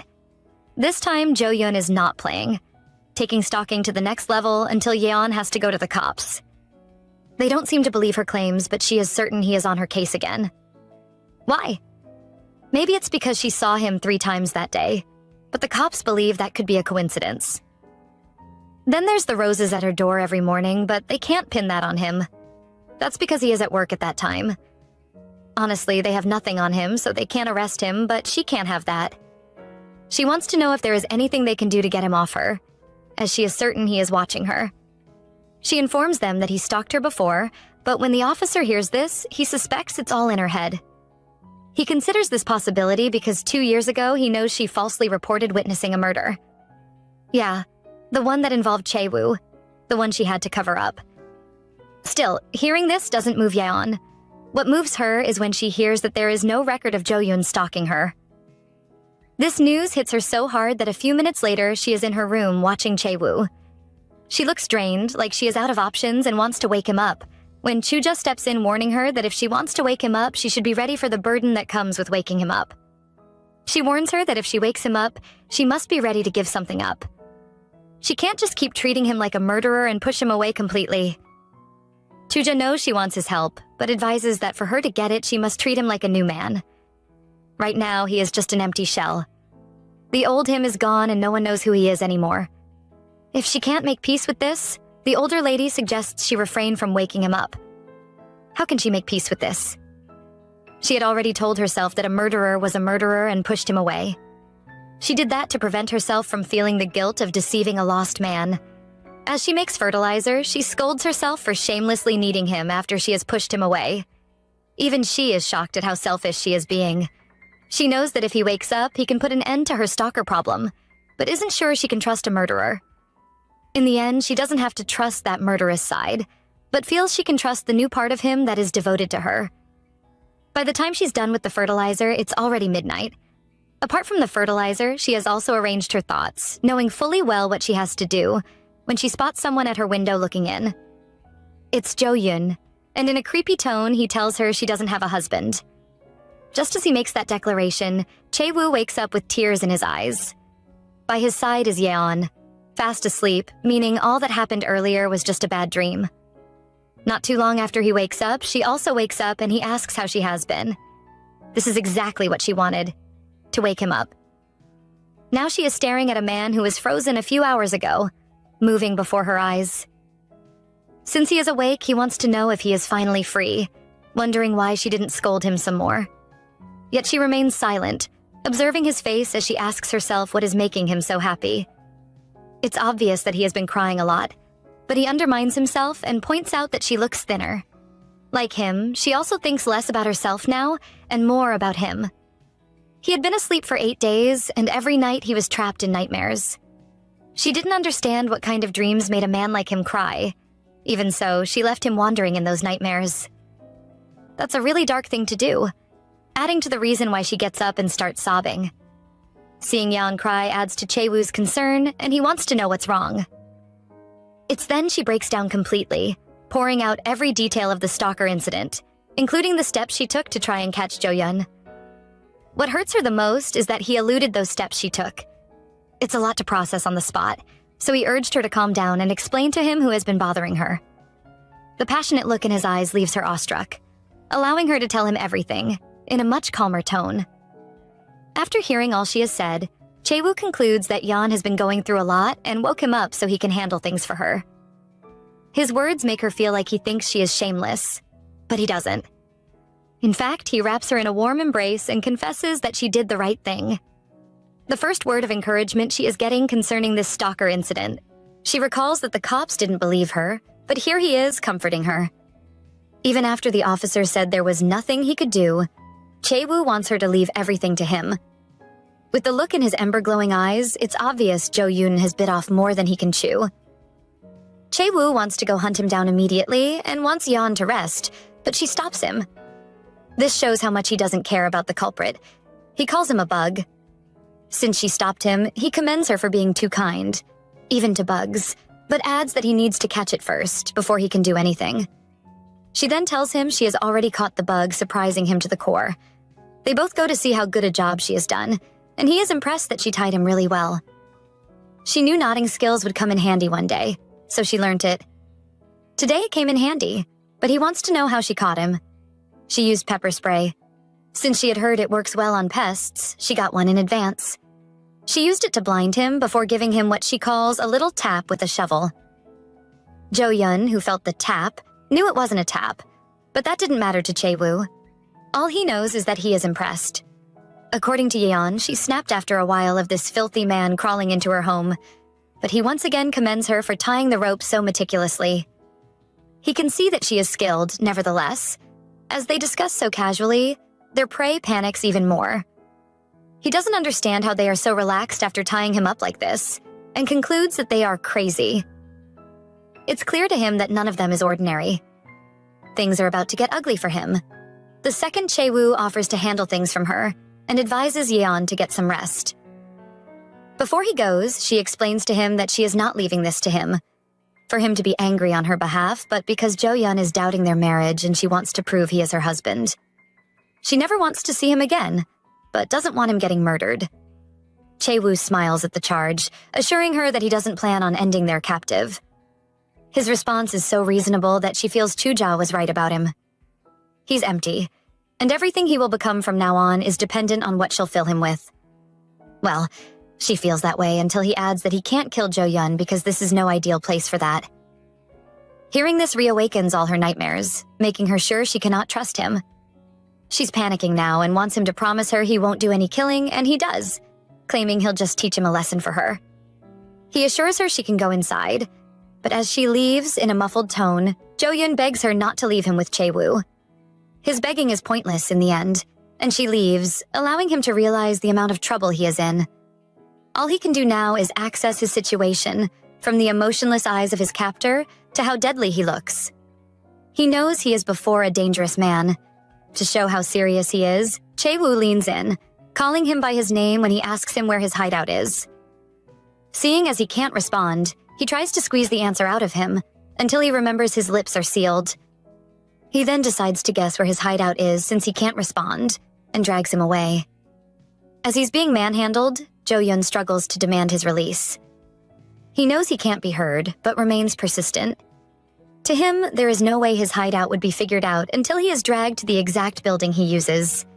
He's shocked, wondering how he was figured out. So Chae-woo decides to ease him of his curiosity. He explains that when he stepped out of the house for the first time, he spotted that house and immediately knew he and Yeon could be spied on from there. That realization helped him know this stalker would buy that house, and he was right. He finds this amusing and tells Jo-yeon that he should have been more careful and tried not to get caught when he was doing something so despicable. He adds that acting like a fool will get him screwed over, so it's best to act like a dog. Chae-woo's sinister smile after that declaration makes him panic. He immediately knows that if he is dragged into the compound, he is dead, and looks around to see if he can get any help. Fortunately for him, he spots someone casually walking home at midnight. He sees that person as his savior and struggles to beg for help, but his savior doesn't respond. He only stands there and watches for a bit, before retiring into his home, leaving Jo-yeon to whatever fate Chae-woo has for him. I'm his home. We get to know that the random guy on the street is no random guy or savior. He has been watching Yeon and Chae-woo for the past 2 years, and seeing him up close after all that time makes him want to burst with happiness. He's his young master after all, and seeing him take out such trash by himself confirms that he truly has lost his memory. He believes his fingers are soiled now, and he should take better care of them because they are worth a lot. He knows that even if Chae-woo becomes a fool, he will handle bugs like Jo-yeon with ease, but decides to step in to ensure everything is as neat as possible. To do that, he makes a phone call and introducing himself as Beom-hee. It's morning by the time Yeon finally wakes up refreshed. It's been a while since she slept so well, or even slept in her room. Soon she asks herself why she is even I'm her room, before realizing that the night before she made the mistake of leaving Jo-yeon with Chae-woo. Immediately, she screams at the top of her voice and rushes downstairs to meet him. At the moment, he is trimming flowers, but by the time she arrives, he's already done and ready to welcome her. He asks her about her night, making her feel like the past week when her blood was drying was a lie. She asks him what he is doing, and he replies, flower arrangement practice. He wants to get back to work as soon as possible because he wants to get back to his normal life. She acts like it's okay, but she feels bad, watching someone that knows nothing, listen to her, and act on everything she says. Last night makes her feel even more guilty, but Chae-woo disrupts her thoughts by asking if he can tie her hair. She refuses, claiming she is not in the best state right now, but he tells her she is getting him wrong. He just wants to touch her hair, and she finally agrees. As he gets to work, she recounts a time when she watched someone get her hair done, while she had no one to do the same for her. Suddenly, he interrupts her, informing her that Jo-yeon will not be bothering her anymore. He assures her she is allowed to relax now and rounds up her hair, making her look so pretty, according to him. She doesn't believe the comment, however, so he continues, adding that her face probably makes people go crazy. Hearing this literally sets her mind on fire, so he calms her down by asking if she's hungry. She is, and he already had food prepared because he suspected she'd be hungry when she woke up. With the meal ready, they sit at the dining table like a couple to have breakfast when Chae-woo asks her what her plans for the afternoon are. She tells him that she'll be handling some of the house chores she has been putting off, which he offers to help her with. She is surprised that he wants to help, but lets him help, unsure whether she is doing the right thing or not. She is also shocked that she feels comfortable doing this stuff with him when she normally does it on her own. For a second, she wonders if he used to do house chores before he lost his memory. That's because he is doing it so naturally. But then she concludes that she cannot picture him doing housework back then. She can't tell how much of him is left. Meanwhile, he is doing some thinking of his own. He can't tell if she truly cared for him when he was in a vegetative state. Even if she didn't, he is determined to feel her gentle touch and intense gaze. Suddenly, he gets curious, plucks flowers, and asks if she has sucked on a flower before. Since she claims to have tried a few times when she was younger, he wants her to show him how it's done. He wants to suck everything without leaving anything behind and hands her a flower so she can teach him quickly. She does suck it, but he doesn't think that's enough. He even tells her how to do it right and wants her to try again. Even if she can sense he is toying with her, she does as he has asked, because she can't just refuse him. Soon she realizes he is actually teasing her, especially because he finds it hard to hold back his laugh. She immediately argues that she doesn't eat this way, so he wants to know how she eats. She explains that she bites the end lightly, another thing he finds funny, before he gives it a try as well, and we know he isn't even talking about flowers anymore. He is discussing a topic that leads them into getting intimate for the first time. This is something she has been avoiding, but she finds herself unable to resist. Even when she tries to explain that they have always had a platonic relationship, he requests that she forget about the old him and focus on this new guy. She is currently experiencing a tidal wave like she has never experienced before, and if she lets her guard down, she knows she will be swept away. Luckily for her, before that wave hits, she gets a grip on herself and lies that she is a blockhead. She blames herself for messing up their previous intimate moments, and he plays along, wondering how long she plans to avoid him. To her surprise, he clothes her and tells her that she'll have to show him more loyalty from now on. He claims she has to do this to show that they are actually married and leaves to go organize the yard. Before he leaves, he advises that the next time she gets excited and jumps on him, she has to come up with a better response than she did today. When she leaves, she thanks the stars that she is alive, while thinking about what just transpired. In her life, she never thought she would experience the sensation she just experienced. She had concluded those feelings were not part of her and didn't know what to do. She'll probably think of something later on, but when evening comes, she lays in bed, pissed at the fact that she has to lay under the same blanket with Chae-woo again. She has never lied in the same bed with someone she was intimate with, and feels this is torture. Meanwhile, he stays unfazed. In the morning, he was a different person from what he is now, making her feel like she is overthinking things. Unfortunately for her, she gazes at him so much that he catches her and feels she is trying to tell him not to read.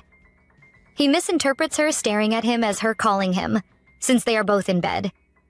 When she finally catches on, she claims she is not asking for anything, but just stayed up so late that she couldn't sleep.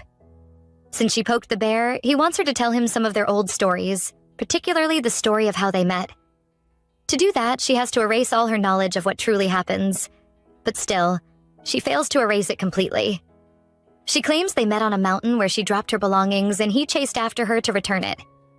He finds that so classic and she agrees, explaining that it was a very traditional meeting. He wants to know if she dropped her handkerchief. In real life, it was her favorite electric saw, but she claims it was a comb. That was how she claims it all started, earning her an unexplainable gaze.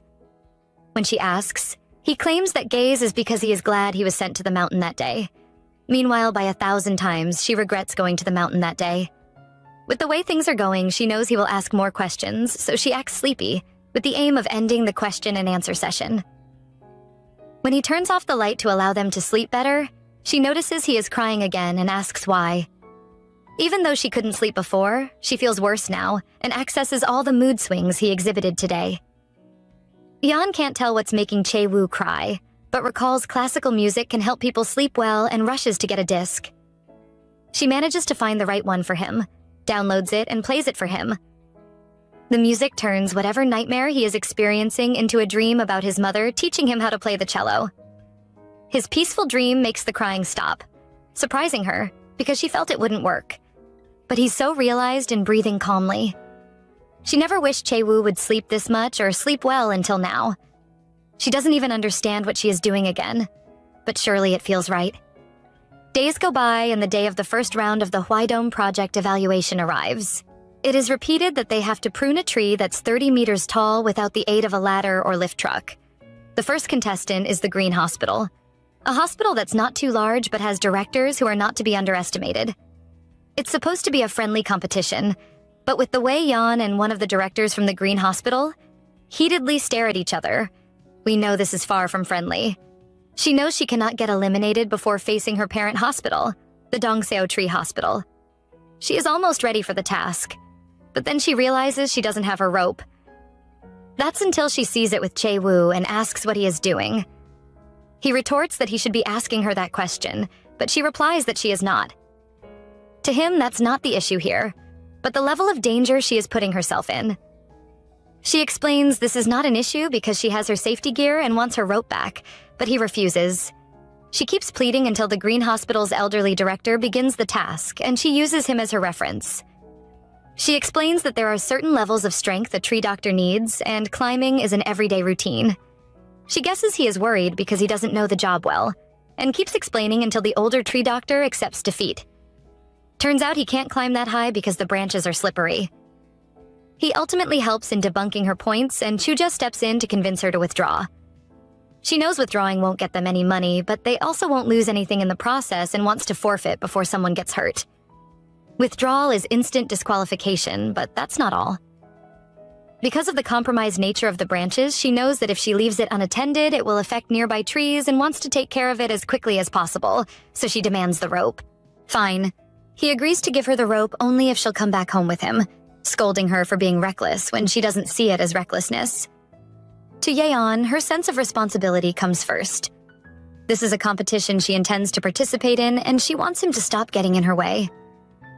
Their little tussle lingers until she accidentally asks him if he is talking back to her. They are both shocked by those words, but what's even more shocking is his response. How he claims he isn't talking back at her and clips it for her. He wants to know if she has thought of the husband waiting below for his wife. Apparently, he was just acting so she'd calm him down, because he was scared. His words help to motivate her while Chuja adds to it, handing over her saw with a piece of advice that she should be careful. While staring at the saw, she recalls that his blood once stained it, but now he is the one worrying about her. His getting caught up in his own fantasy is one thing. She doesn't know why she is letting herself get pulled in as well and gets to climbing. Before they know it, she is almost at the top, leaving everyone in shock. They didn't notice her climb so far, but now everyone is rooting for her. They think she might actually pull this off while she is thinking about how she just realized she is scared of heights. She didn't notice because she never climbed this high, but her biggest problem was that once she recognized this, her body stopped responding properly. She's scared, but after coming this far, she intends to finish the job. She assures the tree that she will be done with it in a minute, focusing on keeping her balance until she loses it and slips. Immediately, Chuja sees this. She calls out to her, but it's too late. She's already falling. I'm falling! This is Yeon's first thought as she slips from the tree. She closes her eyes to brace herself for impact, but nothing happens. Surprised, she opens her eyes only to see someone she didn't expect to see. It's Chae-woo. He has an arm wrapped around her waist as he hangs from the tree with one arm. He asks her if she is okay while she calls his name with some shock. He places her on his lap, still worried about her. He is about to ask if she is hurt anywhere when she suddenly yells and starts scolding him. She wants to know what gives him the courage to climb up the tree without any gear. She at least has a rope around her, so even if she falls, she won't die. She asks why he is always so extreme. Chae-woo doesn't feel bad at being scolded. No, our male lead smiles because he can tell that she is angry because she cares, and is worried about him. Leaning down to rest on her shoulders, he tells her to guess the reason why he is like this. His actions make Yeon blush. Seriously, this man. She thinks. Chae-woo tells her to decide. Should he drag her down like this or go through with it till the end? Yeon finally remembers she is in the middle of a competition. She tells him she is going all the way. There is no turning back now.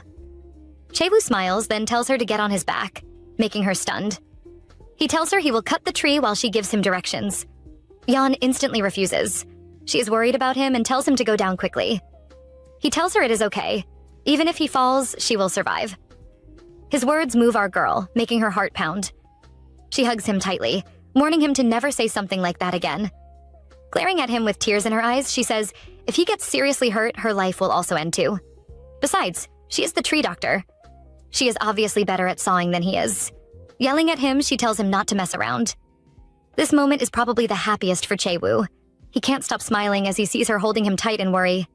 He tells her she can punish him for messing around when they get down, but now she has to hold on tight. Yeon is still confused, but Chae-woo grabs her and pushes her onto his back. She closes her eyes and screams out in fear. He tells her to wrap her hands around his neck and tells her he is going. Yeon sillily asks where. The next moment, we see Chae-woo start hopping up the tree from branch to branch. He reaches the top and tells Yeon they have arrived. When she doesn't act, he tells her to hand him the saw and give him instructions. Yeon is completely out of her mind at this point, and all she can say is, "What?" Chae-woo states he is just an amateur like she said, so now she has to guide him. Yeon knows it will be ridiculous to deny Yeon's help after coming all the way up, so she finally agrees. At the bottom of the tree, the people watching them are in shock. One man points to the top of the tree, telling everyone they are about to start. They all wonder if it is possible to work while carrying someone on your back the whole time. They can't help but feel like these two will make it happen. At the top of the tree, Yeon is encouraging Chae-woo. She gives him directions on what he will do. She tells him to increase his strength and go harder. We don't know where Chae-woo's thoughts have gone to. Probably somewhere dirty. As his ears suddenly turn red. The words she says makes him blush so hard he even starts to sweat. Yeon is unaware of this and just keeps yelling instructions. They are almost done. Leaning closer to him, she tells him to give it one last push and screams for him to pull out. He does so, and the branch falls off. The people below are also in shock. Those two really did it. It's like a movie. Even the opposing team can't help but acknowledge their strength. Still on Chae-woo's back, Yeon starts celebrating. She laughs happily and pats his back, calling him the best. She asks him if it was rough and says he has some talent in this area. He has great strength and his skills with his hands are impressive, making her satisfied. Chae-woo, however, is thinking of something else and tells her she has great teaching talent. He even says he can't wait to see what comes next. Our innocent female lead has no idea and thinks he is genuinely praising her, making her smile happily. Finally, the troublesome branch has been removed and the pain from where it fell off will heal.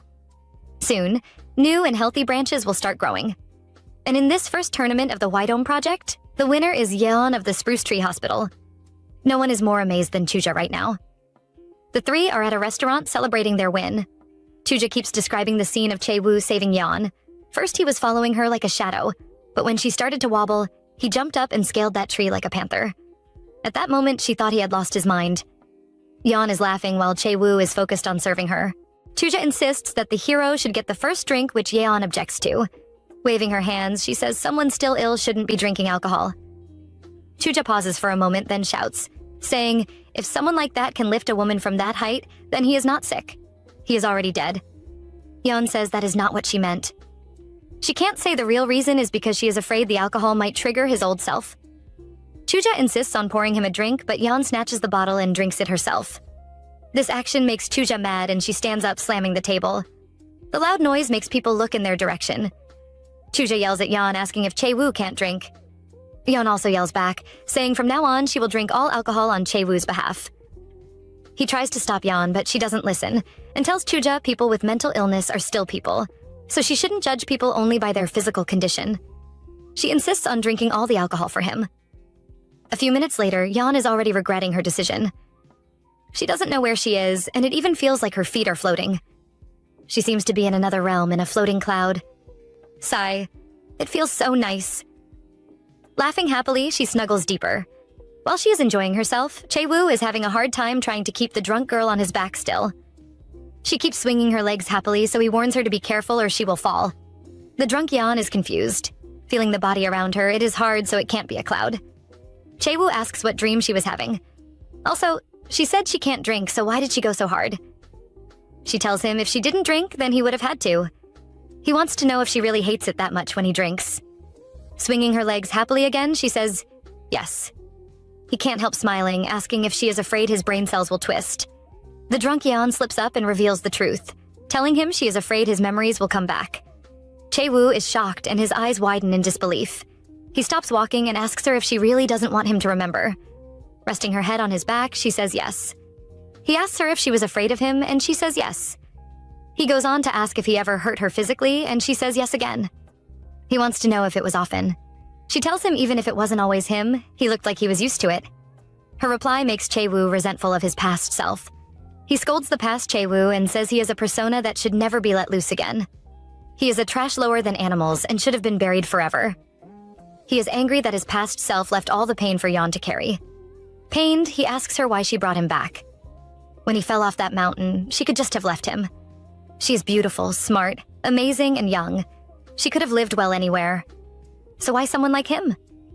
The drunk Yeon remembers the things that happened 2 years ago and her promise to his brother. She tells Chae-woo what they have is a real promise. It is a duty not meant to be broken. That's why people are told to think carefully before signing a contract. Even if she regretted it and it was painful, if she could go back, she would still sign with him. Her words hit Chae-woo hard. He thinks she is talking about the marriage contract and is touched, feeling as if he has sunk into a pool of water. To Yeon, he's the one who climbed a 30-meter tree to help. The one who said he will never give up no matter how hopeless it was.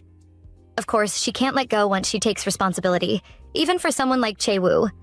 Chae-woo, on the other hand, is thinking if she is planning to still be in the marriage with him, then this is his chance. A second chance to fix a wrecked marriage.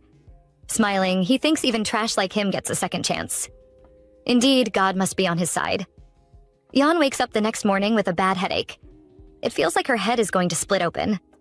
Shaking her head, she wonders what exactly happened yesterday. She tries to recall the events of last night, but her memory stops at her drinking on Chae-woo's behalf. She hears a sound from the bathroom and wonders if he is in the shower. He usually showers at night. Moving the covers from her body, she discovers she is wearing different clothes. Her brain stops working for a moment as she stares down at her body. There is no way Chae-woo changed her, right? The door to the bathroom opens and Chae-woo steps out with only a towel tied loosely around his waist. Seeing her, he asks her if she is up. Staring at the man before her, Yeon can't control herself, and her face completely turns red, her eyes clouding over. Yeon's face is the color of a ripe tomato right now. Grabbing the blanket, she asks Chae-woo about yesterday. He assures her she changed her clothes herself last night, so she shouldn't worry about it. Yeon is relieved. He wants to know if it is bothering her that much, explaining she insisted she could change it herself and pushed him upstairs. Yeon isn't listening to him, however. Her eyes are on something else. The towel that seems like it could fall off his waist at any minute. Staring at it, she wonders if he has always been that big down there. Chae-woo is still talking and asks her if she remembers what he said while they were on their way home. She absent-mindedly asks him what he said while still staring at him. It is hideous, but she just can't look away. Placing a foot in the bed, he tells her some of his memories came back. Yeon's gaze is still on his lower body. Right now, she isn't concerned with anything he is trying to say. He says 2 years ago, he tried to die. This catches Yeon's attention, and she is confused. He tried to die? She recalls that scene from that night. So back then, he was trying to die? Chae-woo says 2 years ago, he actually died. Climbing onto the bed, he holds Yeon's hands. Ever since then, not once has he wished to wake up, so Yeon's first husband died 2 years ago. He tells her he is not that same ex-husband, so if she still has their ring, she should throw it away. If there are any old photos left, she has to burn them. From now on, she has remarried, and he has no intention of losing to that Kwon Chae-woo she remembers. Yeon is stunned as she stares at Chae-woo, who seems to be glowing. Kneeling before her, he lets her know that since she has tamed him, she has to take responsibility until the end. The fake couple are seated at the table eating. Yeon is watching Chae-woo, wondering if what he said earlier was true. If he is remembering, he must have a lot of questions, so why isn't he asking anything? It doesn't matter to her, but she feels it is a bit unsettling how silent he is. She doesn't know he is pretending. Unable to resist, she asks him if he has any questions for her. He says he doesn't. She wonders if he isn't curious about his past and what happened to make him want to die. Yeon keeps silent. Sure, it must be closely related to the tears he sheds every night. Chae-woo says it is simple. He must have wanted to die of regret. He doesn't know yet where the past Chae-woo came from, but he must have thought dying was his only option. Covering his lips, he says just talking about her ex-husband is making him nauseous. Yeon is confused by his behavior. She has no idea she has already revealed part of the truth. He wants to know if he was at least good at making money. Yeon can only lie and says he wasn't really making good money. Chae-woo says he knew it. He scolds Yeon for being too responsible and not even knowing how to slack off a little. If she picked up a brainless guy, she should at least use him properly. Yeon can't believe how he is acting, and says it is hard for people to change. Acting like a man whose girlfriend is comparing him to her ex, he immediately refutes and says he is empty, so she shouldn't compare him to anybody. He says he is not the same as her ex-husband. Yeon laughs and agrees nervously. He asks her why she is reacting like this and says he is a blank state. He can become anyone and anything for her, even though he has the same face as her ex.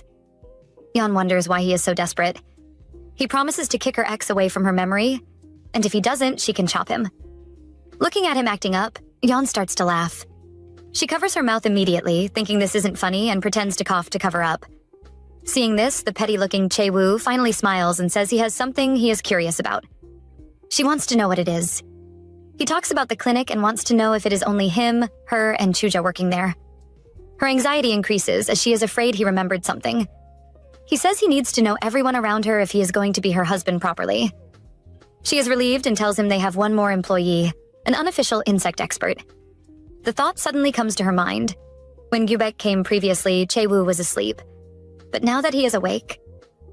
Chae-woo and a child, isn't that a dangerous combination? She imagines the devil Chae-woo preying on the angelic Gyubek. Chae-woo calls her name, stopping her imagination. She coughs and says there is another employee, but he hardly visits as it is the school term. She assures Chae-woo he would meet him eventually. Chae-woo thinks it will be a matter of time, but he doesn't expect that time to arrive so soon and without warning. He is exercising outside when a small, handsome boy comes up to him and says he is officially meeting the director's mail, leaving Chae-woo staring in surprise. A cute little boy suddenly appears before him, surprising Chae-woo. He stops his exercise and flips over to stand properly. Little Gyubek is impressed and claps happily while Chae-woo wants to know his identity. The little boy introduces himself and says he is a first grader at Beodol Elementary School. Chae-woo says all right and wants to know what brought the little boy here. Gyubek immediately takes off his backpack and opens it, pulling out a large textbook. Chae-woo squats beside the boy, watching him furiously flip the pages. The boy stops on a page and proudly tells Chae-woo that ring-tailed lemurs use a floral scent to attract their females. Our male lead is confused. Ring-tailed what? Gyubek tells him he is giving off that scent right now. Chae-woo is amused and says he doesn't know what Gyubek is talking about, as his scent right now is just sweat. The boy says Chae-woo must be younger than the director. Chae-woo lets him know they are the same age, making the boy worried. This isn't allowed and is a big problem because Chae-woo's scent will spoil. Our male lead is confused. The little boy says younger males give off a stronger and more alluring scent than older males. Slapping his forehead, he tells Chae-woo he is in serious trouble. He starts mumbling about old junk. Chae-woo is amused and says he is a funny kid. Gyubek tells him Yeon is very popular, which makes Chae-woo alert. He asks Gyubek how many people, and the little boy starts counting, mentioning 3 different men. Seeing this, he tells Chae-woo he has to work harder. Yeon appears and calls out to Gyubek. The little boy runs to her. She asks him when he got here and he says a while ago, making her worry why he didn't tell her. She asks if anything happened. Chae-woo picks up Gyubek's bag and tells her he was just learning a few things from the little guy. Yeon immediately panics. Gyubek says he was just teaching him. She introduced Gyubek to Chae-woo as their last employer, but the little boy says he has told him everything already. Chae-woo tells the boy he will be counting on him. The 2 males share a handshake and Gyubek says Chae-woo will be his assistant from now on. Seeing the 2 of them getting along leaves Yeon bewildered. She wonders what kind of situation this is. The couple are driving home. Yeon apologizes on Gyubek's behalf, telling Chae-woo the little boy wasn't trying to be rude. Chae-woo says he knows. Yeon still tries to clear the air. She says he is just a kid who has to do things his way once he gets hooked on. Chae-woo says the kid is just like him. Sitting in the passenger seat, he keeps staring at Yeon, who is driving. She can't take it anymore and tells him to look ahead and keep his eyes on the road. He refuses. He isn't the one driving. She tells him if she gets into an accident, it will be his loss too. He asks if she is going to crash and she says maybe. He looks at her one more time before finally looking away, making her sigh in relief. He calls her name suddenly and says he needs an ID. His words make her panic and she loses control of the car, causing them to crash.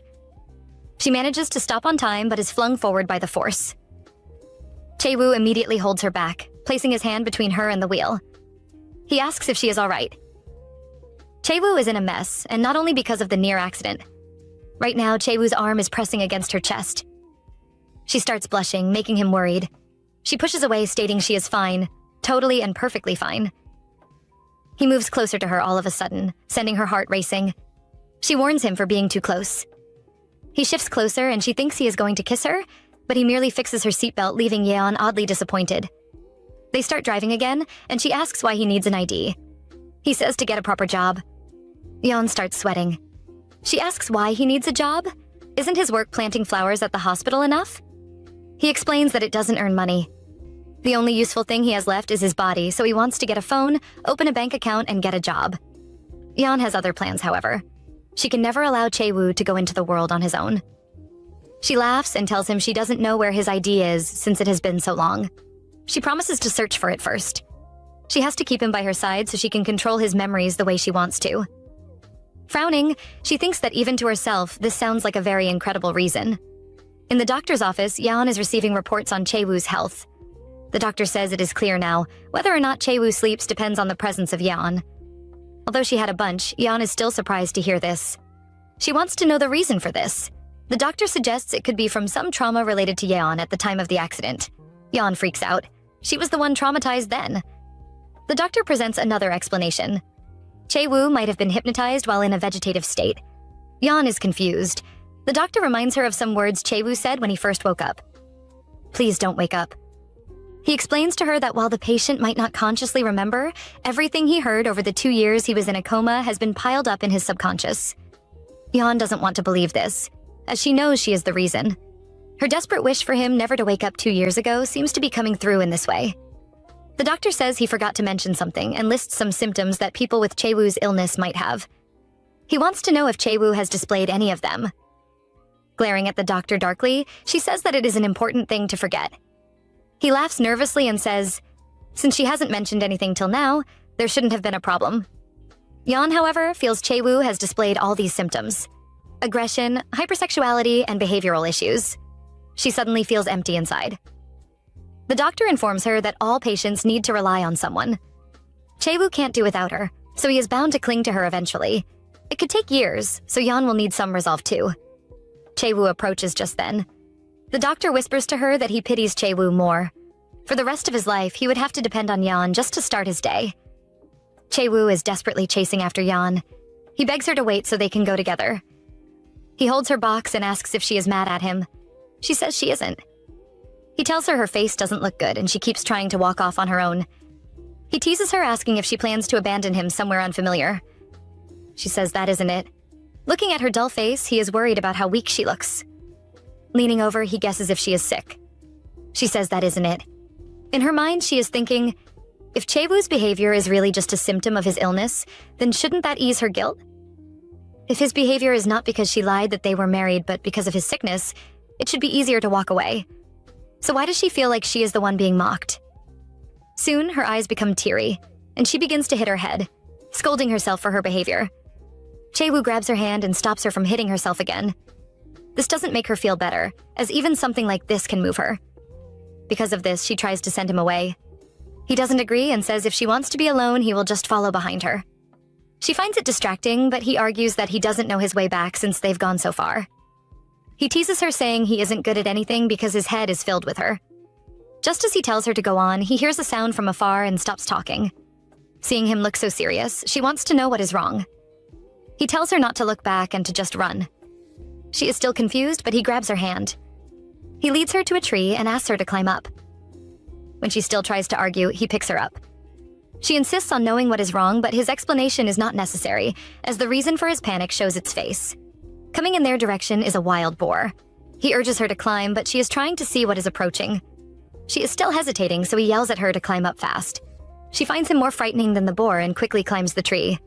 Looking below her, she sees Chae-woo searching their box. She asks him what he is doing, as those tools are for treating trees, not hunting. She tells him not to do anything crazy and to climb up while she calls the rescue center. He grabs an axe and cuts some wood, making her yell at him for touching public property. The boar is almost here and Yeon is worried. She tells him to drop those things and climb up. Seeing the boar almost near him, she can't control herself and screams, telling him to get out of the way. Instead, he smiles and turns to reassure her. Looking at him getting ready to fight the boar, she says it is not the time to be saying that. Soon a deadly fight begins. Chae-woo versus the wild boar. Yeon can barely watch and even closes her eyes. When she opens them, she sees Chae-woo has struck the animal. She asks him if he has killed it, and he says not yet. Suddenly, the boar violently attacks Chae-woo, hitting him with its horns. Yeon panics and screams his name, She tells him not to panic as she will contact the rescue center now and begs him not to die. She calls the center and tells them her location, saying a wild boar attacked someone. She doesn't complete her statement as she sees Chae-woo grab the boar's horn and jump on its back using the axe to strike it, killing it. On the phone, the person wants to confirm if a boar attacked someone. Yeon says no. This time, it is someone attacking a boar. Chae-woo is covered in blood and wipes it off his face.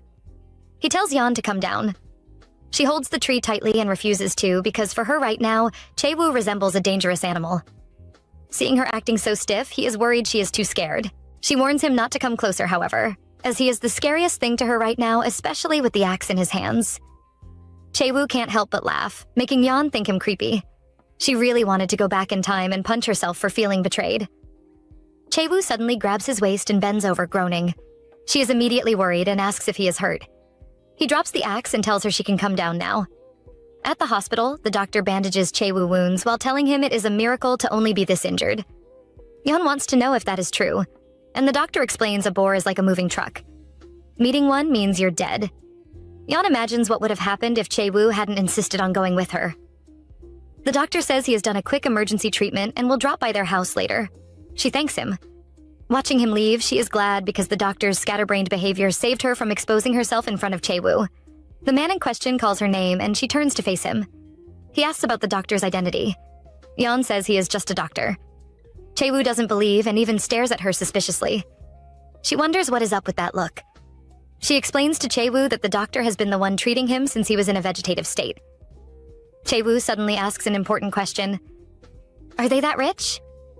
She was probably struggling just to take care of a coma patient, so how could she afford a private doctor who shows up with just one call? He finds this suspicious. Just the bill from taking care of a vegetative patient must have cost her a lot, and yet she still managed to hire a private doctor? Yeon sits there in shock.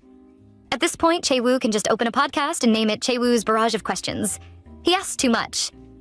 This question, however, makes her panic because how does she explain this? Well, our heroine has to come up with a lie somehow. She tells Chae-woo his family members, mainly his elder brother, all support her fully. She assures him the man is a real doctor, so he has no reason to worry about anything. After all, it is his family members that sent the doctor, so he can't be suspicious. Of course, she can't tell Chae-woo it is his whole family who are suspicious. She continues praising the doctor and says he came every day when Chae-woo was still in coma. He would drop by both day and night, just to make sure Chae-woo recovered. He really did his absolute best.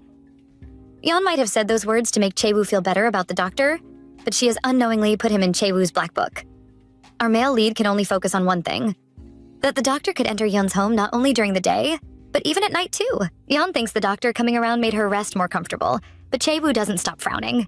His mind is fixed on the fact that while his Leon was alone at home, the man could just come and go day and night. His jealousy is so high, he gets close to Yeon and stares her in the face. He lets her know he isn't happy. She tries to argue that he was present at the time, but he isn't listening. All he wants to know is what Yeon and the doctor were doing together day and night. Seeing his face that looks like he wants to eat her alive, Yeon is panicking hard. She stammers that they were doing some treatment. That just sounds worse in Chae-woo's ears. He wants to know what sort of treatment they were doing. Who exactly was treating who? Our cute girl is confused by his strange behavior and has to ask if they are still talking about the same doctor. She gets angry and suggests they call the doctor back since Chae-woo is having a hard time understanding simple things. Chae-woo knows he has gone too far and immediately apologizes. He knows his behavior isn't normal. However, he just panicked because Yeon seems really close and dependent on that doctor. Just speaking with the doctor alone made her change her attitude towards Chae-woo. It was after their discussion she insisted on being alone in the mountains. Compared to the perfectly capable doctor, our dear Chae-woo just feels like he has been a useless waste. He sadly says he has been a burden for her for 2 years, just lying around like an invalid without even bringing in some money. He lets Yeon know his feelings. Just thinking about that same doctor being able to enter and leave her house so freely, especially when she is alone, makes him very angry. He can even feel all his organs boiling in rage. Although his words are sweet and touching, Yeon cannot believe them. She thinks it is just another symptom of his illness. While the two sit in silence, the door is suddenly pushed open. A lady comes in yelling and looking for the person who caught the wild boar. The two of them are surprised by this newcomer. She is really beautiful. The lady smiles prettily as it seems she got the right place. Yeon has no idea who she is and so asks her. The lady in turn apologizes. She just got a bit too excited and forgot to introduce herself. She stands at attention and even gives a salute as she introduces herself as Ju Dong-mi. She works in the mammal division of the Wildlife Rescue Center. Girl, I almost thought you were from the military. She gives a cute wink and announces that they have already collected the wild boar's corpse and even tested it for virus. She bows deeply and thanks them for reporting. Capturing the wild boar for them. While Yeon feels like they did nothing special, Dongmi reveals the higher-ups were already pressuring them. That particular boar had already been attacking and killing people around the area. They had even given it the name Man-Eater because of how violent and nasty it was. It was getting so dangerous that they were planning to organize a professional hunter squad just to deal with it. Now that Chaewoo has taken care of it, however, they wouldn't need that anymore. Dongmi looks right at him and thanks him again. Even though our heroine is slow, she can tell with just one look that this girl likes Chaewoo. She wonders enviously how people fall in love so quickly and naturally without any hesitation. She thinks it is really amazing. Dongmi finds Chaewoo very admirable. And with a confidence that is just as admirable, she directly asks for his contact information. Our heroine is so stunned, she sits there in silence for about a minute. After several calculations and equations, the words Dongmi said finally register. Her eyes go so wide, the whites are completely showing. What is this? What is happening right now? She can't believe it. This must be what they mean by getting hit on out of nowhere. Outside, Dongmi's team members cheer her on. It is, however, ineffective. Dongmi stands there with her phone outstretched for the longest time, but Chaewoo refuses to take it. He doesn't even look up at her. The people outside and inside are getting a bit embarrassed. After 2 generations have passed and Chaewoo still doesn't grab the phone, Yeon has to say something. She tells the girl that Chaewoo doesn't have a personal phone number. It might be hard to believe, but the man doesn't have a phone right now. Dongmi isn't bothered and wants to know the relationship between the two of them. Yeon is about to say he is her husband, but she corrects herself and calls him her employee. Hearing this, the quiet Chaewoo on the bed laughs quite angrily. Dongmi isn't one to give up easily. Since she can't have his phone number, she asks for a business card. Once again, Chaewoo doesn't have one, so Yeon gives the girl hers. The girl is surprised to find out Yeon is an arborist. Since she and her team members often accidentally damage trees during their mountain rescues, she wants to know if Yeon will be interested in taking on such cases. Yeon is very happy to hear that and says she would. In her mind, she gives a silent shout-out to her boss, Chuja. She really tried her best. Dongmi's teammates can't help but tease her. They tell her if she chases someone who is not interested, the person will only run away faster. If this man has rejected her, then she should leave so they can go to the next site. Dongmi just tells them to shut up. She isn't embarrassed at all. She gives a deep bow again and apologizes for disturbing them. Yeon returns the bow and the girl turns to leave. Before she does, though, she turns around and winks at Chaewoo. She tells him the next time they meet, he has to tell her his name. She wishes him a quick recovery and really leaves this time. Watching her go, Yeon is in awe. The girl is so resilient. Even after being rejected so thoroughly by Chaewoo, she isn't the least bit discouraged. Yeon can't help but compare herself to the girl. Just the possibility of a syndrome symptom is enough to discourage her. That girl must be someone strong from the inside. However, Yeon seems to have forgotten about a certain someone.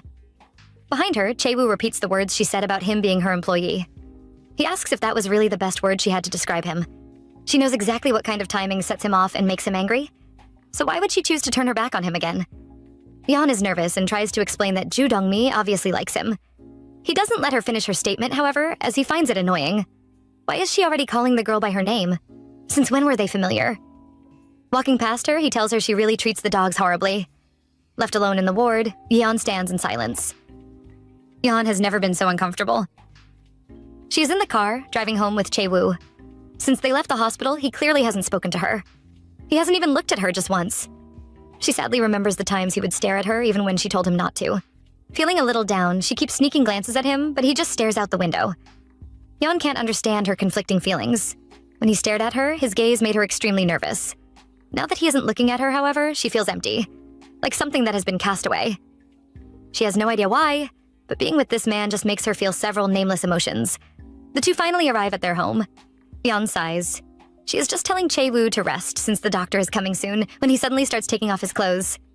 Yeon gives a little scream because how did they end up here? She really isn't expecting this. Looking at her with his sexy eyes, Chaewoo makes a statement that directly turns our heroine into the color of a ripe tomato. He asks her to wash him. Yeon is so frightened, she just wants to run away. Are her ears damaged, or did Chaewoo just ask her to wash him? Her face is completely red, and she moves away from him like he is a monster. Chaewoo isn't offended by her reaction. He points out that when a dog gets filthy after running around outside, it is the owner's responsibility to clean it up and even dry its fur too. Yeon reminds him of his words that she shouldn't serve others. He moves closer to her and bends to her height. He tells her service might be a selfless act. but if she does something for him, he is ready to replay her double, no matter what it is. He asks her to look at him well, as he isn't a shameless husband. He repeats his request again. Wash me. Yeon has found a way to make washing Chae-woo easier. She just has to imagine he is a dog. Well, not those cute little dogs you see around. This one is more like a big black wolfhound. Yes, all she has to do is splash some water and lather some shampoo. They are all animals anyways, so there is not much difference. It's all going to be fine. After giving herself that pep talk, she opens the door. Sitting inside the bathtub with water running over his steamy body, Chae-woo welcomes Yeon. He turns his head and gives a sexy half smile. He looks just like a concubine welcoming the emperor. Help! My nose is bleeding. Our heroine is feeling the same way because her face turns red again. At this point, she should just be called Red Yeon. Looking at him now, Yeon concludes that washing Chae-woo is totally different from washing a dog. To calm herself, our heroine quickly slaps her face a couple of times. Right, she needs to calm down. She scolds him for jumping straight into the bathtub without removing his bandage. Now, they are all soaked through. His excuse is that the doctor is coming so he can change them. Yeon points out he is wearing his pants inside the freaking bathtub. Our male lead naughtily says his hands hurt too much to undo his buckle. Therefore, our innocent little Yeon will have to take them off for him. Hey. Yeon can't believe this fake temptress. A few moments ago, he was clearly moving around just fine. Unfortunately, she's dealing with the scheming Chae-woo. He has the most pitiful reply prepared. He says it might have been because he has been in a coma for too long, but sometimes he would suddenly lose control of his body. And that is very scary. He pitifully asks Lee Yeon to help him. Yeon has to cover her eyes because his beauty is just blinding. She knows he is scamming her at this point, but what can she do? She also has a secret scam going on. Like a little devil, Chae-woo whispers for her to hurry since he wants to go and rest. Left with no choice, Yeon agrees to help him. In her mind, she just wants to get this over with. But even after a long time, she just can't do it. Plus, Chae-woo is right there staring at her.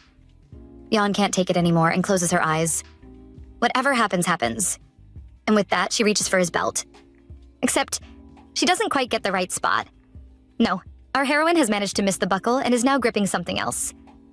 I think we can all guess what it is, wink. Chae-woo kindly reminds her she is touching the wrong spot and directs her to go higher. At this point, Yeon just wants to die. She starts screaming like she just touched a hot iron. Chae-woo can't stand it and asks if he is some filthy object. She is seriously being too much right now. Yeon apologizes, but just can't get rid of the thought that she just touched that spot. Chae-woo brings out his acting skills again and sadly says Yeon is always too harsh on him. In a classic case of, don't let them know your next move, he grabs Yeon and throws her into the bathtub with him. Yeon is so angry. Looking at her clothes, which are all wet now, she slaps Chae-woo on his chest and scolds him. Clearly, he was lying about his hand hurting if he had the strength to pull her up. She doesn't continue talking, however, because Chae-woo does something that makes her freeze in shock. This annoying man bites her cheek. Yeon can only sit there and look at him in horror.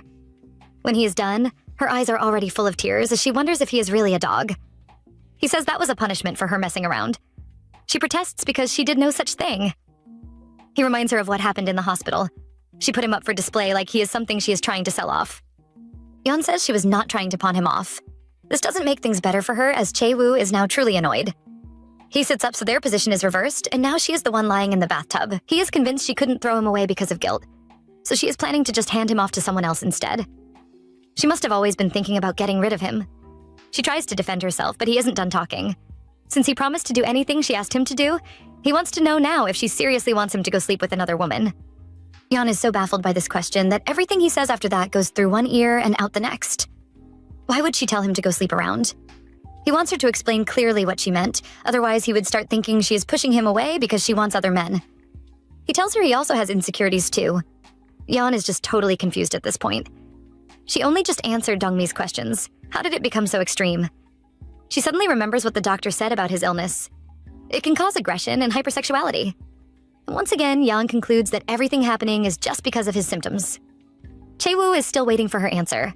But how can she answer when she didn't even hear his question? When she can't answer, he says he understands.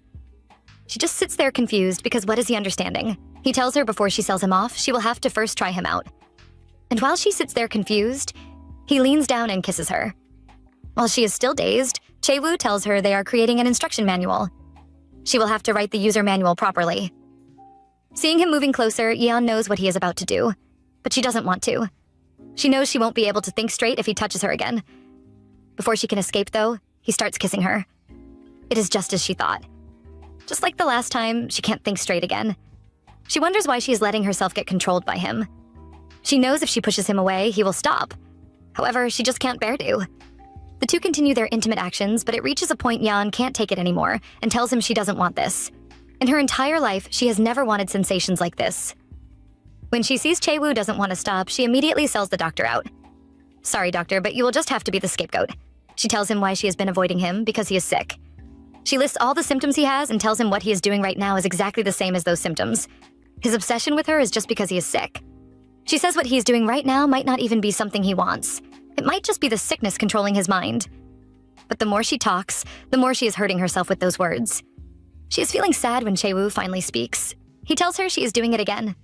That habit of hearing something from outside and then coming home to repeat it to him. He moves away from her and Yeon suddenly feels cold again. She covers herself properly. Before she can leave, he tells her those words are just what she wants to believe. The doctor's words are not gospel. Deep down, she must be hoping those words are the truth and everything is just because of his illness. That way, it would be easier for her to accept. Yeon has no idea how she is supposed to feel after hearing that. She seems to realize now that all along she wanted everything to be Kwon Chae-woo's real feelings. Chae-woo asks her to assume then that the illness is why he is attracted to her. Then it isn't his fault, right? Even if she treats him badly, it isn't his fault. Yeon is not listening because she finally realized that Chae-woo has had feelings for her all along. Remember when they say you should be careful of what you say? It seems Yeon never heard that phrase. And now, everything she said is coming back to haunt her. Chae-woo is a man on a mission as he carries Yeon to their bedroom. He sets her down on the bed and reminds her of the words she said. Aggression, hypersexuality, and weird behavior? He claims they are all true. Yeon knows he is using the words she said against her. All the lies she told are coming back at her. Chae-woo smiles like a devil and says everything she said is true. Now she has no choice but to go along with it for the sake of her poor, sick husband. Yeon is helpless now and can't do anything. After a round of intimacy, the two sit on the bed. Chae-woo tells her to take a look at who the real, heartless person is. He knew just how she felt in the car, and he almost couldn't stop himself from pining her down then. But of course, she will say it is just his illness. He lets her go so suddenly that Yeon has to sit up and look at him. He has one hand covering his face as he finally airs his feelings.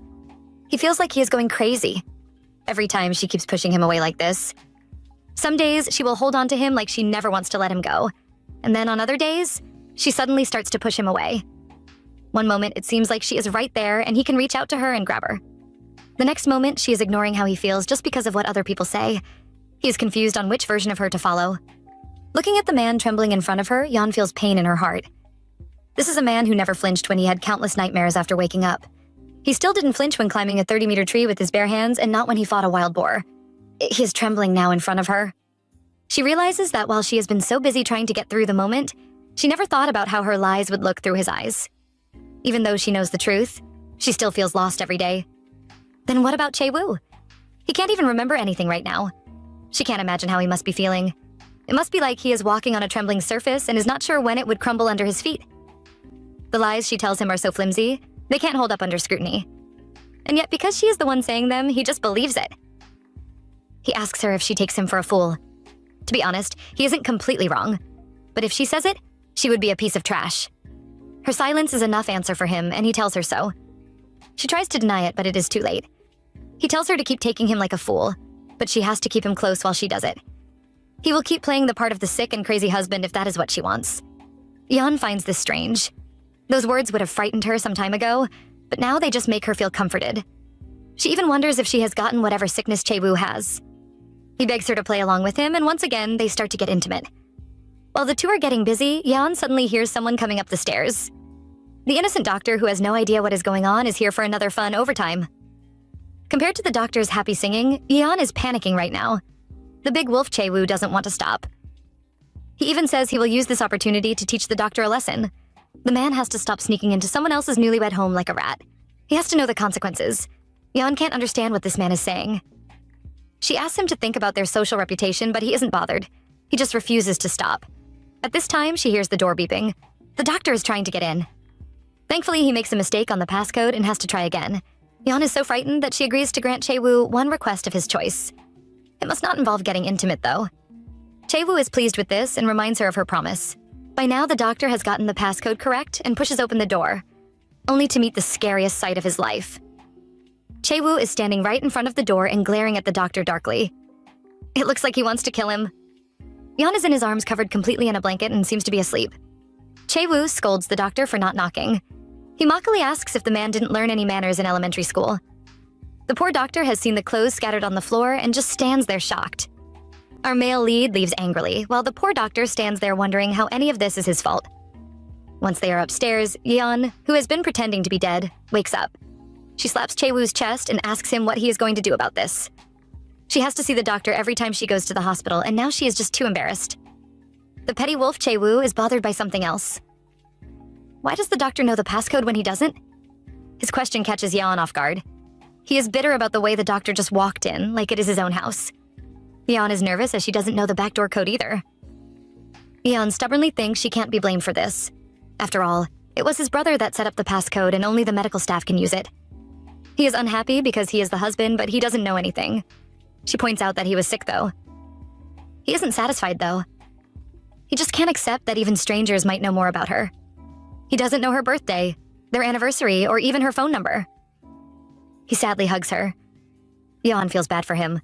How can she tell him he has never known any of these? She can only say he shouldn't rush things. They can start taking their time to learn all these things again. Chae-woo insists on knowing the backdoor passcode, but Yeon doesn't know it either. Please ask something that won't get her caught. He doesn't, and insists on that question. A nervous Yeon doesn't know what to say. In fact, too much has happened today, so now her brain doesn't work anymore. She wonders what she can use to distract him now. She knows only one thing that she can do to steal his attention. She doesn't want to do it, but she has no choice. And so our dear innocent Yeon goes ahead to seduce him. She calls him names softly. She feels ashamed, as this is the first time she is making a sound like that. She teasingly asks him if he wants to keep doing this with her. And just like Yeon expected, Chae-woo is so stunned, he even turns away and starts blushing. She feels proud that he would fall for such a cheap trick, especially from an amateur like her.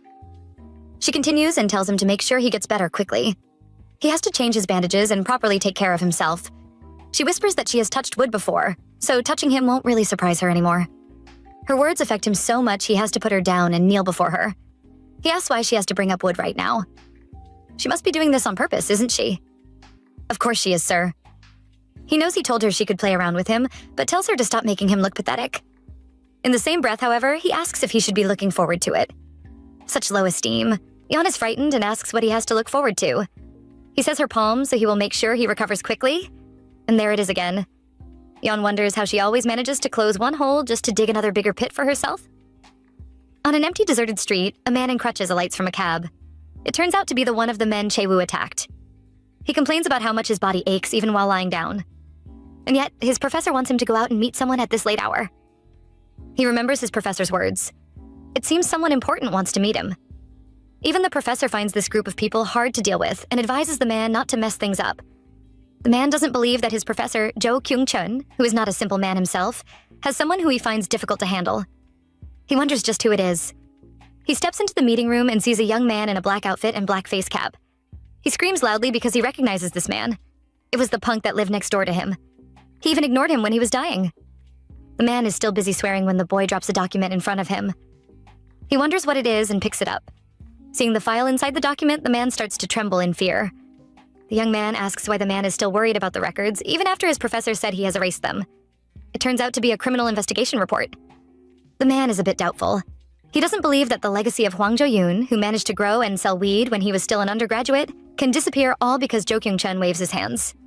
The young man approaches and grabs the man's shoulders. He asks why he didn't go home to wash his feet and sleep after having fun with their young master. Instead, he went to get a medical report. The man is shocked as he doesn't know who their young master is. The young man tells him he has a message from Director Kwon for him. He has to quit messing around and just live quietly. The boy leaves, but the injured man is still there. He recalls a time with his professor, Kyung-chun. The man rarely shared anything personal, but because he was drunk that day, he confessed that it was the Kwon family who made him become a professor, and that is why he must always repay the Kwon's family grace. The director Kwon whom the boy was referring to must be Kwon Gi-seok, the CEO of Suguk, a pharmaceutical company. The company sits at the top of famous brands and is even more known for how handsome and young their CEO is. Sitting in a dark office and smoking a cigarette, the famous Kwon Gi-seok is staring at a picture in his hands. It is a picture of Yan. He calls out our heroine's name, So Li-yeon, and says she has done something very interesting. We take a brief look at our heroine's past. It is the middle of the day when everyone is supposed to be working. But inside a little house, a man is reciting poems to his beloved. It is our lovely Chuja, and even though she knows it is foolish, she still finds him romantic. His handsome face almost makes her forget he doesn't work or provide money. Keyword, almost. The girl immediately recovers and thinks it's not okay. Still, she forgets everything when the handsome man begins to feed her. Living with her first love after many years of being apart is her greatest happiness. The couple are busy cleaning up when the man suddenly mentions his relative, a female student he met at a funeral. Chuja still remembers the girl. Both her parents had been rushed to the hospital. The child had looked half dead as she stood outside their rooms, unable to enter. Chuja could never forget that scene. Her man interrupts her thinking with an absurd request. He wants the child to live with them. While the woman is in shock, her husband says he has heard stories about the girl. The adults in his family all pitied her for being born into the wrong home. She was left alone in such a cruel house, and now she has been kicked out. The girl has been moving around, living with one relative or the other. Her husband wants her to stay with them. Chuja knows she should refuse. This might be her third marriage, but she is still a new bride. She doesn't know the child's name, and right now the couple can barely feed themselves. She wants to say no, but looking at her man's sad face, she eventually gives in. Her husband is surprised. He wasn't expecting her to agree because he knows his request is shameless. Chuja admits to thinking about the girl. If she refuses, her heart won't be at peace. The woman smiles as she agrees to take the girl in, although her choice of words is a bit questionable. The next day, the man arrives with a trembling young girl. The child introduces herself as Li-yeon, and even as she says her greetings, she keeps stammering. Chuja is moved with pity when she sees how thin the girl looks. She grabs her shoulder in a friendly gesture. Our heroine clearly wasn't expecting such kindness. Her face moves from confusion into a bright, warm smile. From that day, Chuja vowed to feed and raise this little girl. She would make sure the child becomes a beautiful butterfly. It's been 10 years, but the woman is still keeping her promise. Right now, she is terrorizing Li-yeon, trying to make her accept the dress she bought. Our heroine refuses to give in, and Chuja wonders what is wrong with this modest dress. Li-yeon screams as she points at the open shoulders and short length of the dress, wondering where the modesty is. Her aunt yells at her and she cowers. She is supposed to attend Chairman Lim's 40th anniversary, and Chuja wants her to fit in. Someone interrupts their yelling match, and the women turn around to see a divine being. Chae-woo appears, looking gorgeous in his suit. Chuja can feel the flowers blooming because of his beauty, and she begins to cry. She yells at a terrified Li-yeon, blaming her for hiding such a handsome body in jeans and shirts. Our heroine glares at the culprit because he stands out too much. She doesn't even want him to leave the house. The man notices her harsh stares, and the girl quickly looks away. He always makes her feel shy. Chuja decides to get help from her son-in-law and hands him the dress, ignoring all of Li-yeon's protests. She imagines her child wearing plain clothes next to this handsome man and almost faints. Chae-woo joins in and tries to persuade Li-yeon, but she keeps refusing. The man changes strategies and reminds her of his wish. She had promised to do anything for him as long as it wasn't intimate. The man moves closer as he expresses his regret. He still has so many parts of her to enjoy. Li-yeon turns bright red and pushes the naughty man away. He smiles but reminds her to keep her promise. The shy girl has no choice but to agree. The couple arrive at the ball with different emotions. Li-yeon is nervous while Chae-woo is clearly happy. The man feels proud to be attending an event as her husband. Our heroine plans to rush inside, greet the chairman, and leave immediately. But when they step into the banquet, everyone stops and stares at them. Li-yeon hates being in public, and now she is attracting more attention because of the handsome Chae-woo. She regrets listening to her aunt and bringing him along. She glares at him, but the man doesn't seem nervous. He looks so composed, and she begins to suspect this is his normal life. Just then, the silly man leans over and claims everyone is staring at her. He is unhappy to see other men ignoring him and watching his wife. Li-yeon knows they are looking at him, but the man is convinced they are admiring his pretty wife. His words shock the girl so much, even her neck turns red. She finds an excuse and convinces herself it is just because he looks different. But things quickly turn dark when she hears someone talking about her. Li-yeon's mood changes as she hears people talking about her. The men are surprised by her appearance and wonder if Chae-woo is really her employee. Most of them think he is her lover. Their words affect our heroine, and she panics, wondering why the rumors followed her to Huaidong. Chae-woo tries to comfort her but notices her terrible state. The girl is in despair because even without knowing her past, everyone still hates her. Our heroine has had a tough life. She rejected everyone, dressed decently, and tried to separate herself from her shameless parents. She convinced herself that she didn't need anyone and living alone was the right choice. But right now, she is wearing such immoral clothes and walking around with a man in front of everyone. Chae-woo is trying to comfort her and even offers to leave, but all Yeon can see is their intimate moments. She feels disgusted and even pushes the man away. The girl refuses to leave, but finds it hard to cross the line between them. It separates the two lovers. Chae-woo tries to cross this gap, but someone chooses that moment to interrupt them. A stunning woman in black appears, yelling our girl's name. Yeon is sure she doesn't know this model, but the girl introduces herself as Ju Dong-mi. She is the stubborn woman who tried to snatch our male lead. Yeon is shocked by the woman's appearance. Just like Chae-woo, she seems used to this life. She asks about the rest of the girls' team, but Dong-mi reveals this is a private event and the chairman is her uncle. She ignores the shocked Yeon and starts to flirt with Chae-woo. The scene gives our heroine a strange feeling. Dong-mi asks to speak to her man alone and the two stare at her, waiting for a reply. Their stares give the girl a lot of pressure. Chae-woo is almost begging her with his eyes to cross the line, but instead, Yeon runs away. The man tries to chase her, but suddenly stops when he hears the music. He looks shocked and confused as a part of him recognizes the melody. Dong-mi watches him and also thinks he looks familiar. It seems our male lead's identity will soon be exposed. Chae-woo is trembling and sweating, but he knows he has to see Yeon. Only her sweet scent can calm his mind. Dong-mi is worrying over him when the man turns away and rushes outside. None of them notices a man watching them, and he calls Chae-woo his young master. Yeon escapes outside, but keeps thinking about Chae-woo. She knows the man must be furious. He had asked her not to push him away, but she keeps repeating the same mistake. The girl feels sorry, but she couldn't stand there and watch another woman flirt with him. She doesn't know how to handle such emotions and decides to take a walk around to clear her head. She can't leave because her silly man has no money to get home. She feels bad when she remembers he has no phone. She's really isolating him from the world. The girl hears someone calling her name and immediately looks irritated. It is her creepy stalker, Jo-yeon. He complains about her choice of clothes, but the girl ignores him. She talks to the trees, which makes him very furious. He demands an apology, but the girl asks for a reason. The man starts yelling, telling her to look at his injured body. His trick fails because Yeon thinks her husband was too gentle. She tells Jo-yoon to be thankful he can still breathe right now. The man is so angry, he can't even breathe. He suddenly gets an evil look on his face as he mentions how extraordinary her man looks. He wonders if she has told him about her family. That is our girl's weakness, and she immediately looks terrified. Jo-yoon is happy to see her this way, and even laughs. He thinks no family would be willing to accept her because of her horrible past. The man has somehow found out about her parents cheating during the marriage. And even worse, Yeon's real father is her own uncle. Now that is some serious family drama. Yeon's early life was full of sadness. Even as a toddler, people would gossip about her parents. Her mother had slept with her best friend's husband and ran away after they were exposed. She even left her child behind, forcing the couple to care for her. Yeon can hear their nasty words and notices the dark look on the woman's face. Her aunt immediately pushes her and walks away. The gossipers show no pity, and instead feel sorry for the woman's two kids. Yeon ignores their mean words and chases after her mother. The woman turns back when she hears Yeon crying and immediately hugs the child. The gossipers find her behavior disgusting. Yeon also suffered in school. Her body was always covered in scars, but anyone who tried to help her was warned to stay away. The students refused to play with her, calling her shameless for living with the family her mother destroyed. Her cousins would also scare off her friends, causing so much trouble that even the teachers had to leave her alone.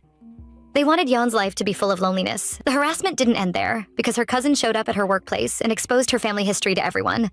He called her a liar who was pretending to be innocent. Yeon couldn't bear the suffering and chooses to quit. Some pitied her because she was very kind, while others believed her cousin's words. The girl ignored their gossip and walked away. Our heroine remembers those dark days and starts screaming. Jo-yoon is pleased to see her trembling in fear and even laughs. The girl can't breathe and is desperate to find a tree to calm her heart. But somehow she ends up tripping and falling to the ground. Jo-yoon laughs even harder, clearly happy to see her suffering. He looks down on her love for trees and approaches the girl. He is about to touch her with his stinky hands when someone appears and nearly destroys his face with a punch. Chae-woo has arrived and he doesn't look pleased. He decides to vent his anger by stepping on the wicked man's foot and breaking his leg. He rushes to Yeon's side, but the girl is in shock and keeps stammering. Chae-woo is upset and gently carries her. He tries his best to comfort her and Yeon can finally breathe. Jo-yoon refuses to accept defeat and tries to convince Chae-woo to give up on her. He reveals that the girl's parents have been sleeping with their own family. His plan fails as Chae-woo claims he already knew because he is her husband. The two leave, ignoring the screaming man. Jo-yoon keeps insulting them until he hears someone approaching. It is the handsome boy from the banquet.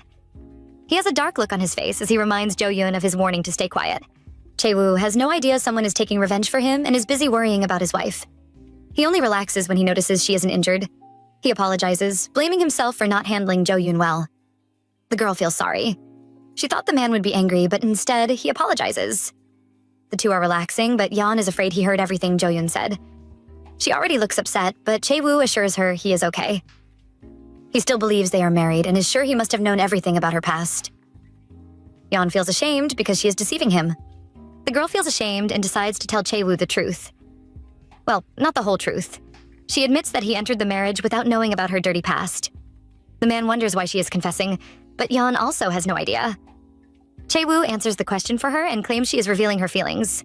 Our heroine turns red, annoyed by his weird suggestion. She reminds him he has been trapped in a marriage by a woman with a bad past. The man has a sexy smile on his face as he admits he likes being trapped by her. Yeon can't even yell at him because her whole face is red. She has no idea what she should do with him and insists she isn't a gold digger. Chae-woo feels some regret because he is prepared to let her dig his gold. Yeon ruins his wild dreams and reminds him he has no money. The man laughs and she wonders why he isn't angry. She expects him to be upset about her family's past or her abandoning him. Chae-woo is only angry because she left him behind with another woman. Yeon thought he would be more concerned about her family's past, but Chae-woo doesn't care. He is just upset to see his woman suffering. The girl is stunned and stares at his handsome face. From a young age, people had avoided her. She believed no one would want or choose her, and she couldn't even face herself. She preferred to stay with the trees because they would never judge her. Yeon had convinced herself she didn't need anyone, but now all her plans are changing because of one man. Chae-woo leans over to kiss her just as the fireworks begin. The girl can't take her eyes off him. He finally pulls away and is proud to have gotten his compensation. He warns her never to abandon him again. Chae-woo is worried the fireworks might be too loud, but all Yeon can see is his handsome face. For the first time, she has a strange feeling in her heart. The girl realizes she had crossed the line a long time ago. A few days later, Chuja and Yeon are done with work and take a moment to relax. Yeon is worried about her man because he refuses to eat until she returns. She almost dies from choking when Chuja suddenly asks if she has gotten intimate with Chae-woo. She scolds her aunt for thinking about immoral things in public. She tries to deny it, but Chuja has seen through her. Her niece has been acting like a lovesick girl these days. Yeon refuses to admit it, but she knows her feelings have changed. She blames the naughty Chae-woo, who is always doing something romantic, making her blush every time. She remembers what happened last night. He was eager to get intimate with her and proudly announced that his wound had healed. Yeon realized with some shock that she doesn't reject his touches anymore. The man promised to be obedient and started kissing and touching her. The girl stopped him because she was afraid of these new feelings. Chae-woo was disappointed but still let her go and headed upstairs. Yeon refused to analyze her feelings, afraid her emotions might change everything. Chuja interrupts her thinking and tells her not to be scared. She believes some love stories can have a good ending and encourages Yeon not to give up on love. She wants the girl to remember the happiness that love brings and reminds Yeon of her first love, the singing tree. We want to know more about that, so we go back to the past. We see a younger Yeon dressed in her uniform and heading to her favorite spot. She is happy to see it empty. She rushes to the foot of the tree and relaxes, wondering why no one has claimed this beautiful spot. The girl is pleased with her new life at her uncle's house. She gets to enjoy nature and the couple have been so kind to her. Her uncle teaches her about the plants while Chuja worries about her dressing and health. Yeon is happy to enjoy such peaceful days, but her smile soon turns to tears as she mourns the death of her parents. The girl doesn't believe their death was just an accident. She is hurt by her parents' indifference. She can feel hatred from her cousins and kindness from her uncle, but her real parents had no emotions for her. Now that they are dead, she can never know their true feelings. The girl wonders why they gave birth to her and left her alone in that horrible house. They had never checked on her, treating her like a complete stranger with no feelings. Yeon is about to sink into despair when she hears a beautiful melody. She almost mistakes it for a violin, but the song is too deep. The melody touches her heart and she realizes it is a cello. From that day, Yeon had a mystery friend. The boy would play some comforting music on her sad days. If she is happy, he plays some cheerful songs. He would even mess up the notes sometimes, just to make her laugh. Yeon became curious about his identity and left a note on the tree. It soon turned into a mountain of letters. The mystery friend never replied, but he always took the notes. Yeon returns home but keeps thinking about her childhood. Her uncle died a year later from cancer, and their family had to move houses. She forgot about the singing tree, but now wonders what happened to her mystery friend. Chae-woo notices her distraction and turns off the TV. He accuses the girl of ignoring him. Yeon claims they were watching TV, but he can tell she is distracted. He feels sad because he had spent the whole day waiting for her to return. The man wonders if he is really that boring. Yeon is confused, but he acts like a helpless victim. He prays he should be sick again, so her attention will only be on him. The girl won't admit it, but she already thinks about him too much. She knows this shouldn't be happening. Just then, she receives a phone call and immediately looks terrified. Chae-woo is worried, but she tries her best to distract him. She claims it is a work call, but it is actually his brother, Kwon Gi-seok. The man called every 3 months, but this is his first call since his brother woke up. Even worse, Chae-woo is right next to her. Yeon can't imagine what Gi-seok will do if her lies are exposed. Things get worse because Chae-woo notices the caller's name. He grabs her phone, wondering which man is calling his wife in the middle of the night. Yeon almost had a heart attack. She tries to snatch her phone back, but it is too late. Chae-woo answers the call and she watches him in fear. He demands to know who is calling and Gi-seok reveals his identity. The man is shocked but obediently hands the phone to Lee Yeon. The girl almost bows as she answers the call. Gi-seok knows his brother is awake and has found out about her lies. Yeon's face is red and she trembles in fear. She wonders how Gi-seok found out, but remembers the doctor is his man. He must have people watching them. Gi-seok says she has made a big mistake and his voice makes her shiver in fear. He suddenly changes his tune and claims he doesn't care what she does with Chae-woo. He had promised to support her the first time they met and just wants her to fulfill her duties. Yeon knows what the man is talking about. He had asked her to keep Chae-woo in Hwai-do-me until they catch the real killer. The girl trembles and can barely breathe until someone snatches the phone from her. The innocent Chae-woo thinks his brother is bullying his wife like a mean mother-in-law. His simple words make Gi-seok laugh. Yeon trembles in fear as Chae-woo scolds his brother. He doesn't care about his family and warns Gi-seok to stop bullying his wife. His brother is amused. He mentions Yeon's bidding competition and says he is advising her about the screening process. The girl is in shock because Gi-seok just called her Chae-woo's wife. Our male lead doesn't notice her behavior and supports his wife. He praises her ability, which leaves the girl stunned. Chae-woo warns his brother not to call again and hangs up. Gi-seok finds his innocent behavior cute. He praises Lee Yeon for turning a wild animal like Chae-woo into a house dog. Just then, his assistant announces Kyung-chun's arrival. Gi-seok meets Kyung-chun and apologizes for attacking his favorite student. The director doesn't defend the boy and even claims he is useless. Secretly, he calls Jo-yeon stupid. He was supporting the man until he messed with the chairman's friend. The director is curious about the mystery person Jo-yeon offended. Gi-seok interrupts his thoughts and asks about a project. The men seem to be raising a rare plant, and Gi-seok warns the director to keep it a secret. The man looks nervous as he agrees, and it seems he might have spilled the secret. Kyung-chun is stuck in traffic and thinks about the Kwon family. He still gets nervous around them because their family is too powerful.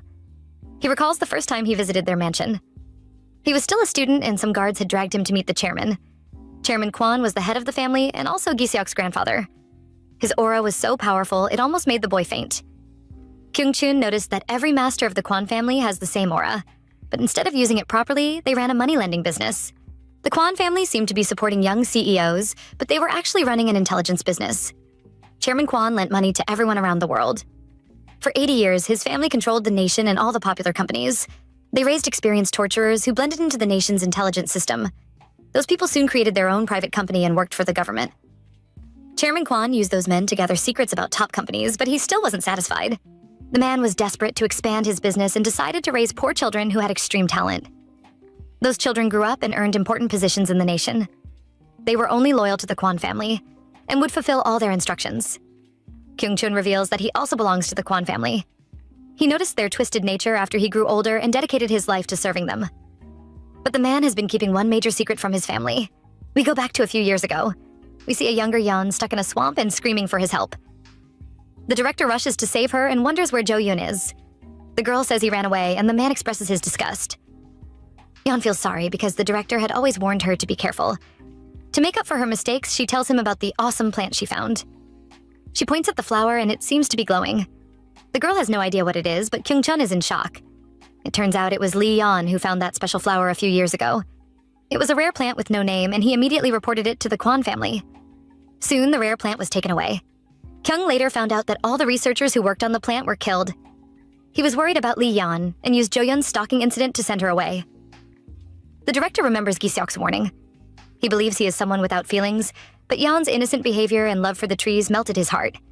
The man doesn't want to ruin her innocence.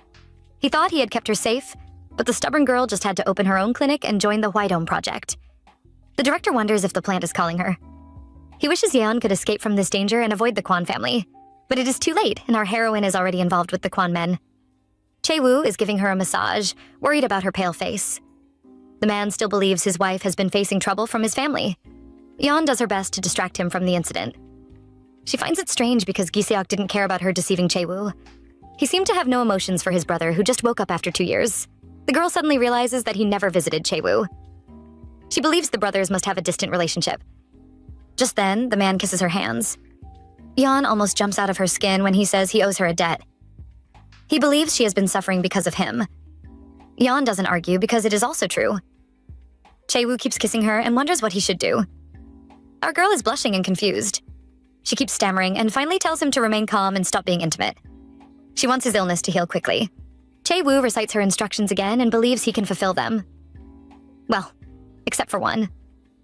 He pulls the girl close and says he can't control his desires. He is amused because her pale face is now bright red. The girl hides her face in her shirt, trying to avoid him. She is too cute and Chae-woo laughs loudly. Yeon is stunned by his good looks. She wonders how he will react if he discovers that his smile is enough compensation for her. Chae-woo is happy.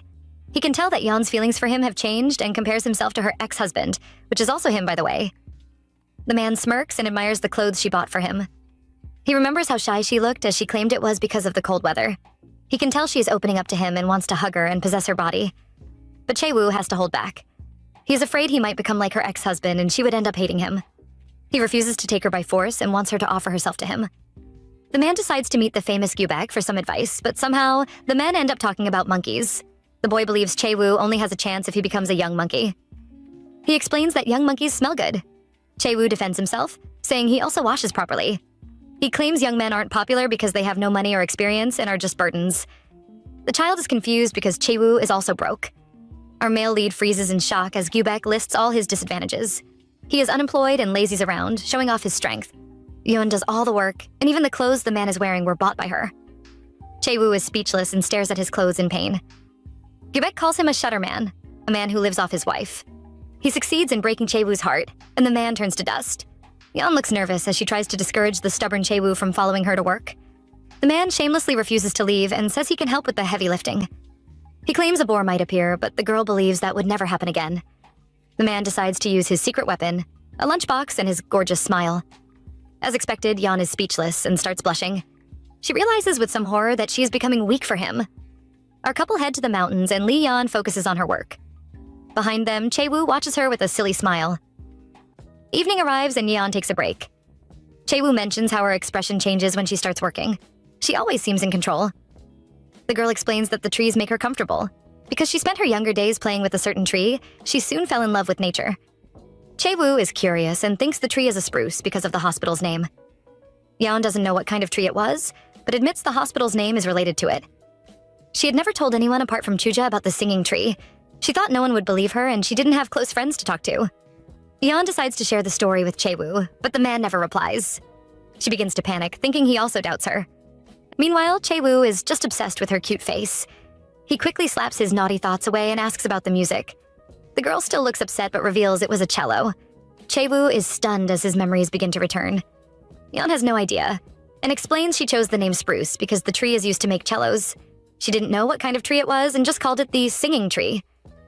Yeon is finally talking about her past, and Chae-woo knows he has to listen. But his head hurts too much. The girl is still talking about her past when she notices a wound on a tree.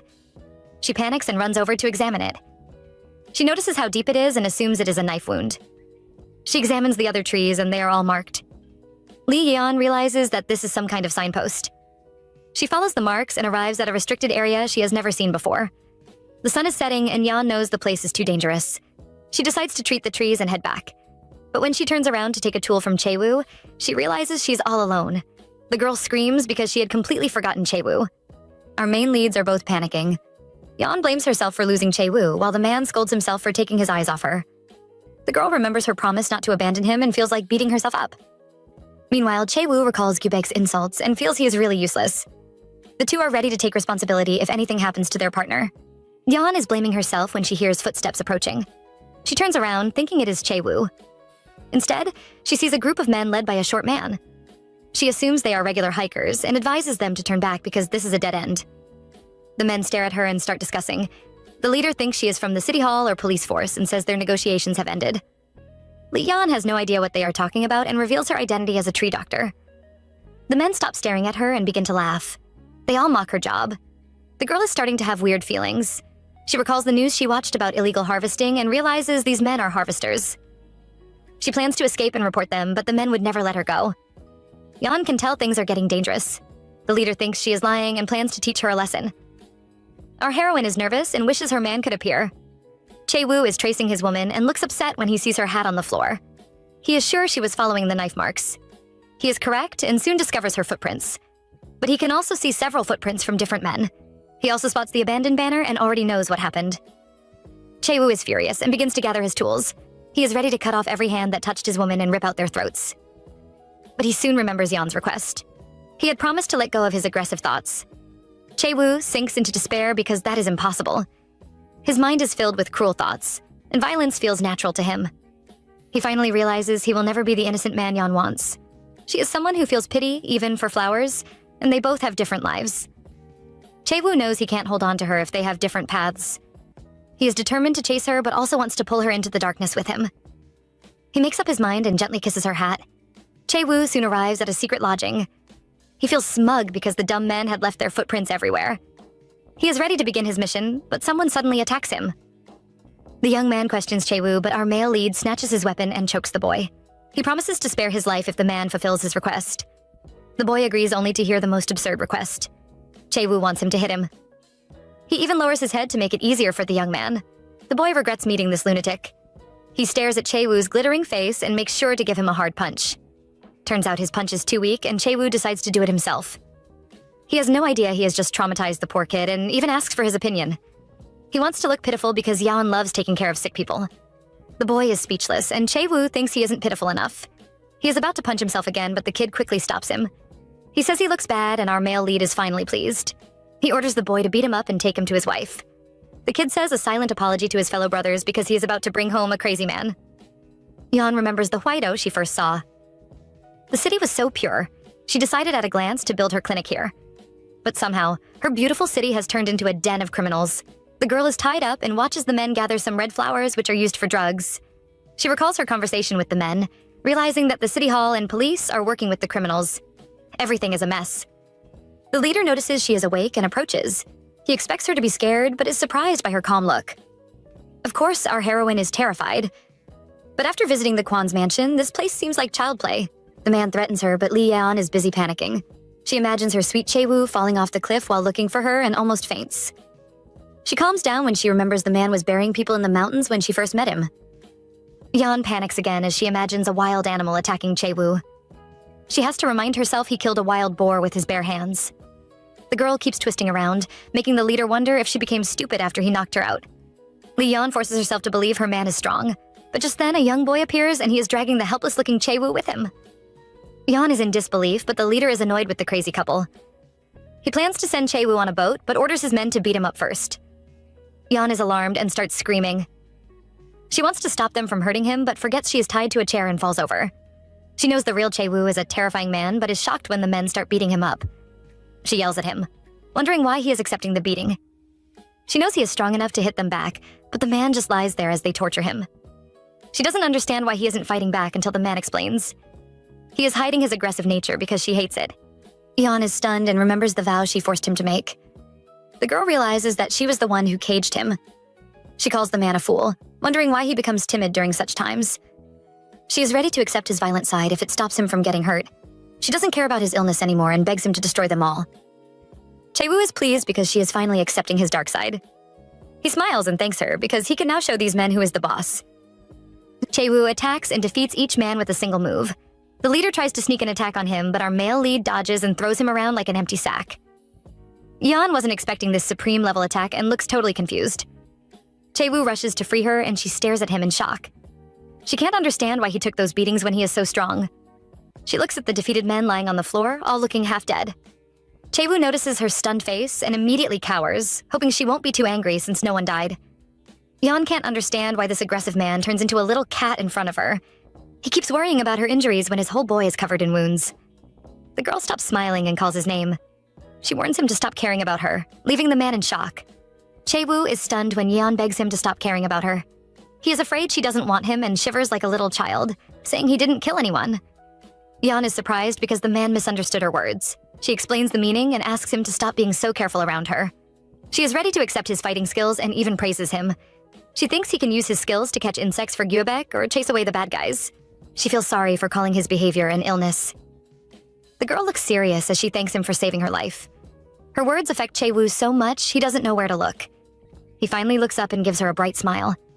Yeon is stunned by his good looks. She realizes that this is the first time she is thanking him after all the times he saved her. She is too shy to look at him, and just then, the leader's phone starts playing a romantic song. Talk about good timing. The caller has no idea his men have been exposed and is still waiting for his flowers at the port.